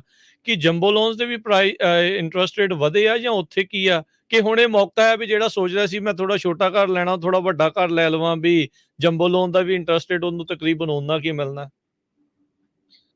ਹਾਂਜੀ, ਦੇਖੋ ਜੇ ਇਹ ਜਿਹੜਾ ਜਦੋਂ ਪ੍ਰਾਈਮ ਰੇਟ ਵੱਧਦਾ ਵਾ, ਜਦੋਂ ਫੈਡ ਵਧਾਉਂਦੀ ਆ ਰੇਟ, ਉਹਦਾ ਸਾਰੇ ਇਫੈਕਟ ਪੈਂਦਾ ਵਾ। ਜੰਬੋ ਲੋਨ ਤੇ ਵੀ ਉਸ ਚੀਜ਼ ਦਾ ਇਫੈਕਟ ਜਿਹੜਾ ਪੈ ਰਿਹਾ ਵਾ।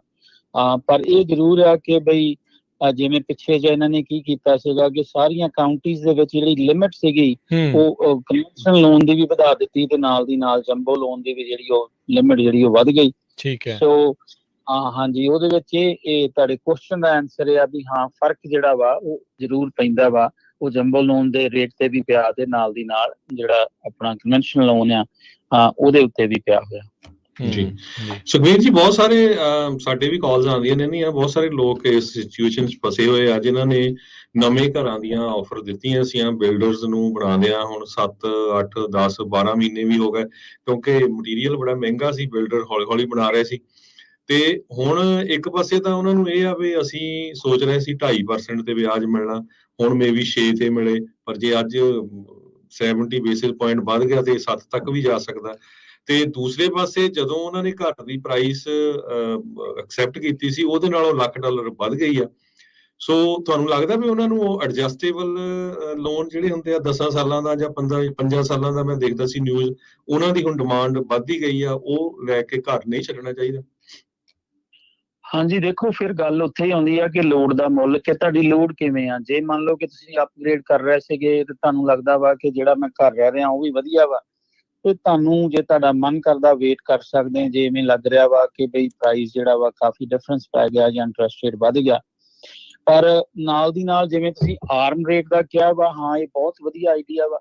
ਜਿਵੇਂ ਮੈਂ ਪਹਿਲਾਂ ਵੀ ਕਿਹਾ ਵਾ ਕਿ ਮਾਰਕੀਟ ਜਿਹੜੀ ਆ ਉਹ ਜੇ ਮੰਨ ਲਓ ਰੇਟ ਜਿਹੜੇ ਵੱਧ ਵੀ ਰਹੇ ਆ, ਆਪਾਂ ਚਲੋ ਕਿਆਸਾ ਹੀ ਲਾ ਸਕਦੇ ਹਾਂ ਕਿ ਆਉਂਦੇ 2-2.5 ਸਾਲਾਂ ਦੇ ਵਿੱਚ ਜਾਂ ਜਦੋਂ ਵੀ ਇਕਨੋਮੀ ਜਾਂ ਇਨਫਲੇਸ਼ਨ ਨੂੰ ਫਰਕ ਪੈਂਦਾ ਵਾ ਤੇ ਰੇਟਸ ਜਿਹੜੇ ਉਹ ਥੱਲੇ ਆਉਣਗੇ, ਇਵੇਂ ਆਪਾਂ ਸੋਚ ਰਹੇ ਹਾਂ। ਉਦੋਂ ਫਿਰ ਕੀ ਆ ਕਿ ਜੇ ਤੁਸੀਂ ਆਰਮ ਰੇਟ ਲਿਆ ਵਾ 5 ਸਾਲ ਦਾ, ਜਾਂ ਤੇ ਤੁਸੀਂ ਇਨ ਬਿਟਵੀਨ 5 ਸਾਲਾਂ ਦੇ ਵਿੱਚ ਆਪਣਾ ਜਿਹੜਾ ਘਰ ਰੀਫਾਈਨੈਂਸ ਕਰਾ ਲਓ। ਸੋ ਮੇਰੀ ਤੇ ਸਲਾਹ ਇਹ ਆ ਕਿ ਇੱਕ ਤੇ ਜ਼ਰੂਰ ਰੀਨੈਗੋਸ਼ੀਏਟ ਕਰਨਾ ਚਾਹੀਦਾ ਜਿੰਨੇ ਵੀ ਨਵੇਂ ਘਰ ਬੁੱਕ ਕਰਾਏ ਆ ਉਹਨਾਂ ਦੇ ਨਾਲ, ਬਿਲਡਰਸ ਨਾਲ, ਕਿਉਂਕਿ ਉਹ ਵੀ ਸੇਮ ਪੇਜ ਤੇ ਆ। ਉਹਨਾਂ ਨੂੰ ਪਤਾ ਵਾ ਕਿ ਵੀ ਪ੍ਰਾਈਸਿਸ ਜਿਹੜੇ ਉਹ ਥੱਲੇ ਜਾ ਰਹੇ ਆ। ਇਹ ਪੱਕੀ ਗੱਲ ਹੈ ਕਿ ਉਹ ਰੀਨੈਗੋਸ਼ੀਏਟ ਜਿਹੜਾ ਪ੍ਰਾਈਸ ਜਾਂ ਘਰ ਦਾ ਉਹ ਕਰਨਗੇ ਤੁਹਾਡੇ ਨਾਲ ਜ਼ਰੂਰ। ਹਾਂ, ਇੰਟਰਸਟ ਰੇਟ ਦੇ ਵਿੱਚ ਇੱਦਾਂ ਹੋ ਸਕਦਾ ਕਿ ਤੁਸੀਂ ਇਨਸੈਂਟਿਵ ਦੀ ਜਿਹੜੀ ਉਹ ਹੋਰ ਵੀ ਮੰਗ ਕਰ ਸਕਦੇ ਆ ਕਿ ਜਿਹੜੀਆਂ ਕਲੋਜ਼ਿੰਗ ਕਾਸਟ ਹੁੰਦੀਆਂ ਕਈ ਵਾਰੀ ਐਸਕਰੋ ਦੀਆਂ, ਉਹਦੇ ਵਿੱਚ ਉਹ ਕਾਫੀ ਤੁਹਾਡੀ ਜਿਹੜੀ ਉਹ ਮਦਦ ਕਰ ਸਕਦੇ ਆ। ਸੋ ਮੈਂ ਇਹ ਕਹੂੰਗਾ ਵੀ ਹਾਂ, ਜੇ ਲੋੜ ਆ ਤੇ ਜ਼ਰੂਰ ਕਰ ਲੈਣਾ ਚਾਹੀਦਾ ਆਰਮ ਰੇਟ, ਕਿਉਂਕਿ ਉਹਦੇ ਵਿੱਚ ਰੀਫਾਈਨੈਂਸ ਕਰ ਸਕਦੇ ਆ। ਦੂਜਾ, ਰੀਨੈਗੋਸ਼ੀਏਟ ਵਾਲਾ ਜਿਹੜਾ ਟੂਲ ਹੈ ਉਹ ਜ਼ਰੂਰ ਤੁਸੀਂ ਵਰਤੋਂ ਵਿੱਚ ਲੈ ਕੇ ਆਓ ਕਿ ਉਹਨਾਂ ਦੇ ਨਾਲ ਗੱਲਬਾਤ ਕਰਕੇ ਸ਼ਾਇਦ ਤੁਸੀਂ ਘਰ ਦੀ ਪ੍ਰਾਈਸ ਘਟਵਾ ਲਓ ਜਾਂ ਐਸਕਰੋ ਦੇ ਵਿੱਚ ਹੋਰ ਇਨਸੈਂਟਿਵ ਕਲੋਜ਼ਿੰਗ ਦੇ ਵਿੱਚ ਲੈ ਲਓ। ਜੀ ਤੇ ਅਗਲਾ, ਜਿਸ ਤਰ੍ਹਾਂ ਤੁਸੀਂ ਪਹਿਲਾਂ ਦੱਸਿਆ ਸੀ, ਇਸ ਟਾਈਮ ਹੁਣ ਜਿਹੜੀ ਸੈਲਰਸ ਦੀ ਮਾਰਕੀਟ ਆ ਉਹ ਸ਼ਿਫਟ ਹੋ ਗਈ ਹੈ ਬਾਇਰਸ ਵੱਲ। ਆਪਾਂ ਦੇਖਿਆ ਵੀ ਪਿਛਲੇ, ਮੈਂ ਤਾਂ ਤੁਹਾਨੂੰ ਏਰੀਆ ਦੀ ਐਗਜ਼ਾਮਪਲ ਦਿੰਦਾ, ਲੋਕ 40 ਵਾਰੀ ਪ੍ਰਾਪਰਟੀਆਂ ਦੇ ਉੱਤੇ ਆਫਰਾਂ ਦਿੰਦੇ ਰਹੇ ਤੇ ਉਹਨਾਂ ਨੂੰ ਘਰ ਨਹੀਂ ਮਿਲਦੇ ਸੀ। ਇੱਥੋਂ ਤੱਕ ਤਾਂ ਇਹ ਵੀ ਹੋ ਗਿਆ ਸੀ ਵੀ ਸੈਂਤਾ ਕਲਾਰਾ 'ਚ ਇੱਕ ਘਰ 18 ਲੱਖ ਦਾ ਲੱਗਾ ਸੀ ਤੇ 26 ਲੱਖ ਦਾ ਉਹ ਵਿਕਿਆ ਸੀ, ਛੋਟਾ ਜਿਹਾ ਘਰ, 3 ਬੈਡਰੂਮ 2 ਬਾਥਰੂਮ। ਸੋ ਹੁਣ ਉਹ ਮਾਰਕੀਟ ਕਾਫੀ ਸਲੋ ਆ। ਹੁਣ ਜਿਹੜੇ ਮਿਸ ਕਰ ਗਏ, ਮੈਨੂੰ ਲੱਗਦਾ ਉਹਨਾਂ ਨੂੰ ਹੁਣ ਚਾਂਸ ਹੈਗਾ ਆ ਵੀ ਅੱਗੇ ਕਈ ਤਾਂ ਅੱਕ ਗਏ ਸੀ ਆਫਰਾਂ ਦੇ ਕੇ ਵੀ ਯਾਰ ਆਫਰ ਨਹੀਂ ਐਕਸੈਪਟ ਹੁੰਦੀ, ਰਾਈਟ? ਹਾਂਜੀ ਬਿਲਕੁਲ। ਦੇਖੋ, ਮੈਂ ਐਵੇਂ ਸੋਚਦਾ ਹੁੰਦਾ ਵੀ ਜ਼ਿੰਦਗੀ ਦੀ ਸਾਰੀ ਜਿਹੜੀ ਖੇਲ ਆ ਨਾ ਉਹ ਮਾਈਂਡ ਸੈਟ ਤੇ ਆ ਕਿ ਤੁਹਾਡੀ ਸੋਚ ਕਿਵੇਂ ਆ, ਤੁਸੀਂ ਕਿਵੇਂ ਆਪਣੇ ਮਨ ਨੂੰ ਸਮਝਾਉਂਦੇ ਹੋ। ਤੇ ਹੁਣ ਇਸ ਵੇਲੇ ਕੀ ਹੁੰਦਾ ਵਾ ਕਿ ਜਿੱਦਾਂ ਇੰਟਰਸਟ ਰੇਟ ਆਪਾਂ ਗੱਲ ਕਰ ਰਹੇ ਹਾਂ ਕਿ 6.5-7% ਜਾਂ 5.5 ਦੇ ਲਾਗੇ ਛਾਗੇ ਹੋ ਸਕਦਾ ਵਾ, ਤੇ ਪਰ ਜਿਨ੍ਹਾਂ ਨੇ 2.5% ਦੇਖਿਆ ਉਹਨਾਂ ਨੂੰ ਇਹ ਹਿੰਮਤ ਜੀ ਨਹੀਂ ਪੈ ਰਹੀ ਕਿ ਇੰਨੇ ਇੰਟਰਸਟ ਰੇਟ ਵੱਧ ਗਿਆ ਤੇ ਕੀ ਕਰੀਏ। ਪਰ ਫਿਰ ਮੈਂ ਕਹੂੰਗਾ ਕਿ ਜੇ ਤੁਹਾਡੀ ਜੌਬ ਕੁਆਲੀਫਾਈਂਗ ਆ, ਤੁਹਾਨੂੰ ਲੱਗ ਰਿਹਾ ਵਾ ਕਿ ਤੁਸੀਂ ਜਿਹੜਾ ਤੁਹਾਡਾ ਸੁਪਨਾ ਸੀਗਾ ਉਹ ਪੂਰਾ ਹੋ ਸਕਦਾ ਵਾ, ਤੁਹਾਡੇ ਬੱਚੇ ਆ, ਤੇ ਜ਼ਰੂਰ ਤੁਹਾਨੂੰ ਘਰ ਜਿਹੜਾ ਉਹ ਲੈ ਲੈਣਾ ਚਾਹੀਦਾ ਵਾ। ਤੇ ਇੰਟਰਸਟ ਰੇਟ ਜੇ ਵਧੇ ਆ ਤੇ ਘਟਣੇ ਵੀ ਆ, ਤੁਸੀਂ ਰੀਫਾਈਨੈਂਸ ਕਰਾ ਸਕਦੇ ਆ। ਤੇ ਇਹ ਮੌਕਾ, ਜਿਵੇਂ ਤੁਸੀਂ ਵੀ ਕਿਹਾ ਵਾ ਕਿ ਸਹੀ ਆ ਕਿ ਅੱਗੇ ਕੰਪੀਟੀਸ਼ਨ ਦੇ ਵਿੱਚ ਸੀਗਾ, ਹੁਣ ਤੁਹਾਡੇ ਕੋਲ ਚੋਇਸ ਹੈਗੀ ਆ ਜਾਂ ਹੋ ਸਕਦੀ ਆ, ਤੇ ਤੁਹਾਨੂੰ ਇਹ ਫੈਸਲਾ ਜਿਹੜਾ ਘਰ ਲੈਣ ਦਾ ਉਹ ਕਰ ਲੈਣਾ ਚਾਹੀਦਾ ਵਾ। ਜੀ, ਬਾਕੀ ਇੱਦਾਂ ਆ, ਜਿੰਨੇ ਵੀ ਸਰੋਤੇ ਦਰਸ਼ਕ ਸਾਡੇ ਸੁਣ ਦੇਖ ਰਹੇ ਆ, ਜੇ ਤੁਸੀਂ ਸਲਾਹ ਲੈਣਾ ਚਾਹੁੰਦੇ ਆ ਤਾਂ ਜ਼ੈਂਡਰ ਮੌਰਗੇਜ ਵਾਲੇ, ਚਾਹੇ ਸੁਖਬੀਰ ਮੰਡਾਲ ਜਾਂ ਮੋਹਨ ਚੀਮਾ, ਇਹਨਾਂ ਦੇ ਨਾਲ ਜ਼ਰੂਰ ਕੰਸਲਟ ਕਰ ਲਓ, ਗੱਲਬਾਤ ਕਰ ਲਓ। ਵਧੀਆ ਤੁਹਾਨੂੰ ਜਿਹੜੀ ਇਹ ਸਲਾਹ ਦੇਣਗੇ, ਤੁਹਾਨੂੰ ਕੀ ਬੈਨੀਫਿਸ਼ੀਅਲ ਆ ਉਸ ਹਿਸਾਬ ਦੇ ਨਾਲ ਤੁਹਾਨੂੰ ਜਿਹੜੀ ਉਹ ਸਲਾਹ ਦੇਣਗੇ। ਸੋ ਜ਼ਰੂਰ ਇਹਨਾਂ ਦੇ ਨਾਲ ਕੰਟੈਕਟ ਕਰ ਲਿਓ। ਜੇ ਜ਼ੈਂਡਰ ਵਾਲਿਆਂ ਦੇ ਨਾਲ ਤੁਸੀਂ ਕੰਟੈਕਟ ਕਰਨਾ ਚਾਹੁੰਦੇ, ਇਹਨਾਂ ਦਾ ਫੋਨ ਨੰਬਰ ਆ 855 905 2575, 8559052575। ਤੇ ਸੁਖਬੀਰ ਜੀ, ਜੇ ਤੁਸੀਂ ਵੀ ਆਪਣਾ ਡਾਇਰੈਕਟ ਨੰਬਰ ਦੇਣਾ ਚਾਹੁੰਦੇ ਹੋ। ਹਾਂਜੀ ਬਿਲਕੁਲ। ਪਹਿਲਾਂ ਤਾਂ ਮੈਂ ਦੱਸਣਾ ਚਾਹੂੰਗਾ ਕਿ ਬਈ ਮੇਰੇ ਕੋਲ 2-3 ਲਿਸਟਿੰਗਸ ਆ। ਜੇ ਕਿਸੇ ਨੇ ਗੈਸ ਸਟੇਸ਼ਨ ਇੱਥੇ ਫ੍ਰੈਸਨੋ ਕਾਉਂਟੀ 'ਚ ਲੈਣਾ ਹੋਵੇ ਤੇ ਬ੍ਰਾਂਡਡ ਗੈਸ ਸਟੇਸ਼ਨ ਲਿਸਟਡ ਆ ਮੇਰੇ ਕੋਲ, ਲਿਕਰ ਸਟੋਰ ਲਿਸਟਡ ਆ, ਨਾਲ ਦੀ ਨਾਲ ਮੇਰੇ ਕੋਲ ਫਰੈਂਚਾਈਜ਼ ਤੇ ਪੀਜ਼ਾ ਮਾਊਂਟਨ ਮਾਈਕਸ ਦਾ ਜਿਹੜਾ ਫ੍ਰੈਸਨੋ ਕਾਉਂਟੀ 'ਚ ਲਿਸਟਡ ਆ। ਤੇ ਜੇ ਕਿਸੇ ਨੇ ਵੀ ਉਸ ਬਾਰੇ ਜਾਣਕਾਰੀ ਲੈਣੀ ਹੋਵੇ ਤਾਂ ਤੁਸੀਂ ਮੈਨੂੰ ਜ਼ਰੂਰ ਕਾਲ ਕਰ ਸਕਦੇ ਹੋ। ਮੇਰਾ ਨੰਬਰ ਹੈ 5592419553। ਮੈਂ ਤੁਹਾਨੂੰ ਇਹ ਪੱਕਾ ਯਕੀਨ ਦਿਵਾਉਣਾ ਕਿ ਜਿਹੜੀ ਵੀ ਟ੍ਰਾਂਜੈਕਸ਼ਨ ਜਾਂ ਜਿਹੜੀ ਵੀ ਸਲਾਹ ਮੈਂ ਤੁਹਾਨੂੰ ਦੇਵਾਂਗਾ ਉਹ ਬਿਲਕੁਲ ਸੱਚ ਦੇ ਆਧਾਰ ਤੇ ਹੋਊਗੀ। ਤੁਹਾਡੇ ਹਿੱਤ ਨੂੰ ਪਹਿਲ ਦੇ ਕੇ ਤੇ ਆਪਣੇ ਸਵਾਰਥ ਨੂੰ ਪਿੱਛੇ ਰੱਖ ਕੇ ਜਿਹੜਾ ਉਹ ਕੰਮ ਕੀਤਾ ਜਾਊਗਾ। ਸੋ ਤੁਸੀਂ ਬਿਨਾਂ ਝਿਜਕ ਮੈਨੂੰ ਜਿਹੜੀ ਕਾਲ ਕਰ ਸਕਦੇ ਹੋ ਜਾਂ ਜ਼ੈਂਡਰ ਮਾਰਗੇਜ ਨੂੰ ਤੁਸੀਂ ਬਿਨਾਂ ਝਿਜਕ ਜਿਹੜੀ ਕਾਲ ਸਲਾਹ ਲੈਣ ਲਈ ਕਰ ਸਕਦੇ ਹੋ। ਜੀ ਥੈਂਕ ਯੂ ਸੁਖਬੀਰ ਜੀ, ਬੜੀ ਮਿਹਰਬਾਨੀ ਗੱਲਬਾਤ ਕਰਨ ਦੇ ਲਈ, ਇਹ ਇਨਫੋਰਮੇਸ਼ਨ ਸਾਂਝੀ ਕਰਨ ਦੇ ਲਈ ਸ਼ੁਕਰੀਆ ਜੀ। ਹਾਂਜੀ, ਤੁਹਾਡਾ ਵੀ ਦੋਵਾਂ ਵੀਰਾਂ ਦਾ ਬਹੁਤ ਧੰਨਵਾਦ ਜੀ ਤੇ ਸਤਿ ਸ਼੍ਰੀ ਮੇਰੇ ਅਕਾਲ। ਵੱਲੋਂ ਤੇ ਸਤਿ ਸ਼੍ਰੀ ਅਕਾਲ ਜੀ ਤੁਹਾਨੂੰ। ਸਤਿ ਸ਼੍ਰੀ ਅਕਾਲ ਸਤਿ ਸ਼੍ਰੀ ਅਕਾਲ ਜੀ। ਜੀ। ਸੋ ਇਹ ਸਨ ਜ਼ੈਂਡਰ ਮਾਰਗੇਜ ਰੀਅਲ ਏਸਟੇਟ ਤੋਂ ਸੁਖਬੀਰ ਪੰਡਾਲ ਹੋਣੀ। ਤੇ ਜੇ ਤੁਸੀਂ ਵੀ ਲਿਸਟਿੰਗ ਦੇ ਵਿੱਚ ਇੰਟਰਸਟਿਡ ਹੋ ਜਾਂ ਵੈਸੇ ਘਰ ਖਰੀਦਣਾ ਜਾਂ ਕਮਰਸ਼ੀਅਲ ਜਾਂ ਰੀਅਲ ਏਸਟੇਟ ਇਨਵੈਸਟਮੈਂਟ ਪ੍ਰੋਪਰਟੀਜ਼ ਖਰੀਦਣ ਬਾਰੇ ਸੋਚ ਰਹੇ ਆ ਤਾਂ ਕੰਟੈਕਟ ਤੁਸੀਂ ਇਹਨਾਂ ਦੇ ਨਾਲ ਕਰ ਜੀ। ਸਕਦੇ ਆ। ਸੋ ਬਿਲਕੁਲ ਆਪਾਂ ਤੁਹਾਡੇ ਨਾਲ ਖਬਰਾਂ ਸਾਂਝੀਆਂ ਕਰਦੇ ਹਾਂ ਕਿ ਕੀ ਕੁਝ ਰਾਈਟ ਨਾਓ ਵਾਪਰ ਰਿਹਾ ਹੈਗਾ, ਚਾਹੇ ਉਹ ਰੀਅਲ ਸਟੇਟ ਨੂੰ ਲੈ ਕੇ ਆ, ਸਟਾਕ ਮਾਰਕੀਟ ਨੂੰ ਆ, ਕ੍ਰਿਪਟੋ ਕਰੰਸੀ ਨੂੰ ਆ। ਪਰ ਜੇ ਤੁਸੀਂ ਆਪਣੇ ਲਈ ਤੁਸੀਂ ਇਨਵੋਲਵ ਹੋਣਾ ਆ ਰੀਅਲ ਸਟੇਟ ਦੇ ਵਿੱਚ, ਸਟਾਕਸ ਕਿਸੇ, ਤਾਂ ਤੁਸੀਂ ਪ੍ਰੋਫੈਸ਼ਨਲ ਜਿਹੜੇ ਉਸ ਫੀਲਡ ਦੇ ਆ ਉਹਨਾਂ ਨਾਲ ਗੱਲ ਕਰੋ। ਆਪਾਂ ਸਿਰਫ ਜਿਹੜੀ ਹੈ ਤੁਹਾਡੇ ਨਾਲ ਉਹ ਨਿਊਜ਼ ਸ਼ੇਅਰ ਕਰਦੇ ਹਾਂ ਜੀ। ਤੇ ਹੁਣ ਲੈਨੇ ਆ ਜੀ ਆਪਾਂ ਇਜਾਜ਼ਤ। ਮੇਰੇ ਰਾਜਕਨਵੀਰ ਸਿੰਘ ਵੱਲੋਂ ਤੇ ਹਰਜੋਤ ਸਿੰਘ ਵੱਲੋਂ ਸਭ ਨੂੰ ਪਿਆਰ ਸਤਿਕਾਰ ਸਹਿ ਨਿੱਘੀ ਜਿਹੀ ਸਤਿ ਸਤਿ ਸ੍ਰੀ ਸ਼੍ਰੀ ਅਕਾਲ। ਅਕਾਲ। ਜਿਹਦੇ ਵਾਸਤੇ ਰਹੋ, ਹੱਸਦੇ ਖੇਡਦੇ ਰਹੋ, ਸੁਣਦੇ ਰਹੋ ਜੀ ਪੰਜਾਬੀ ਰੇਡੀਓ US USA।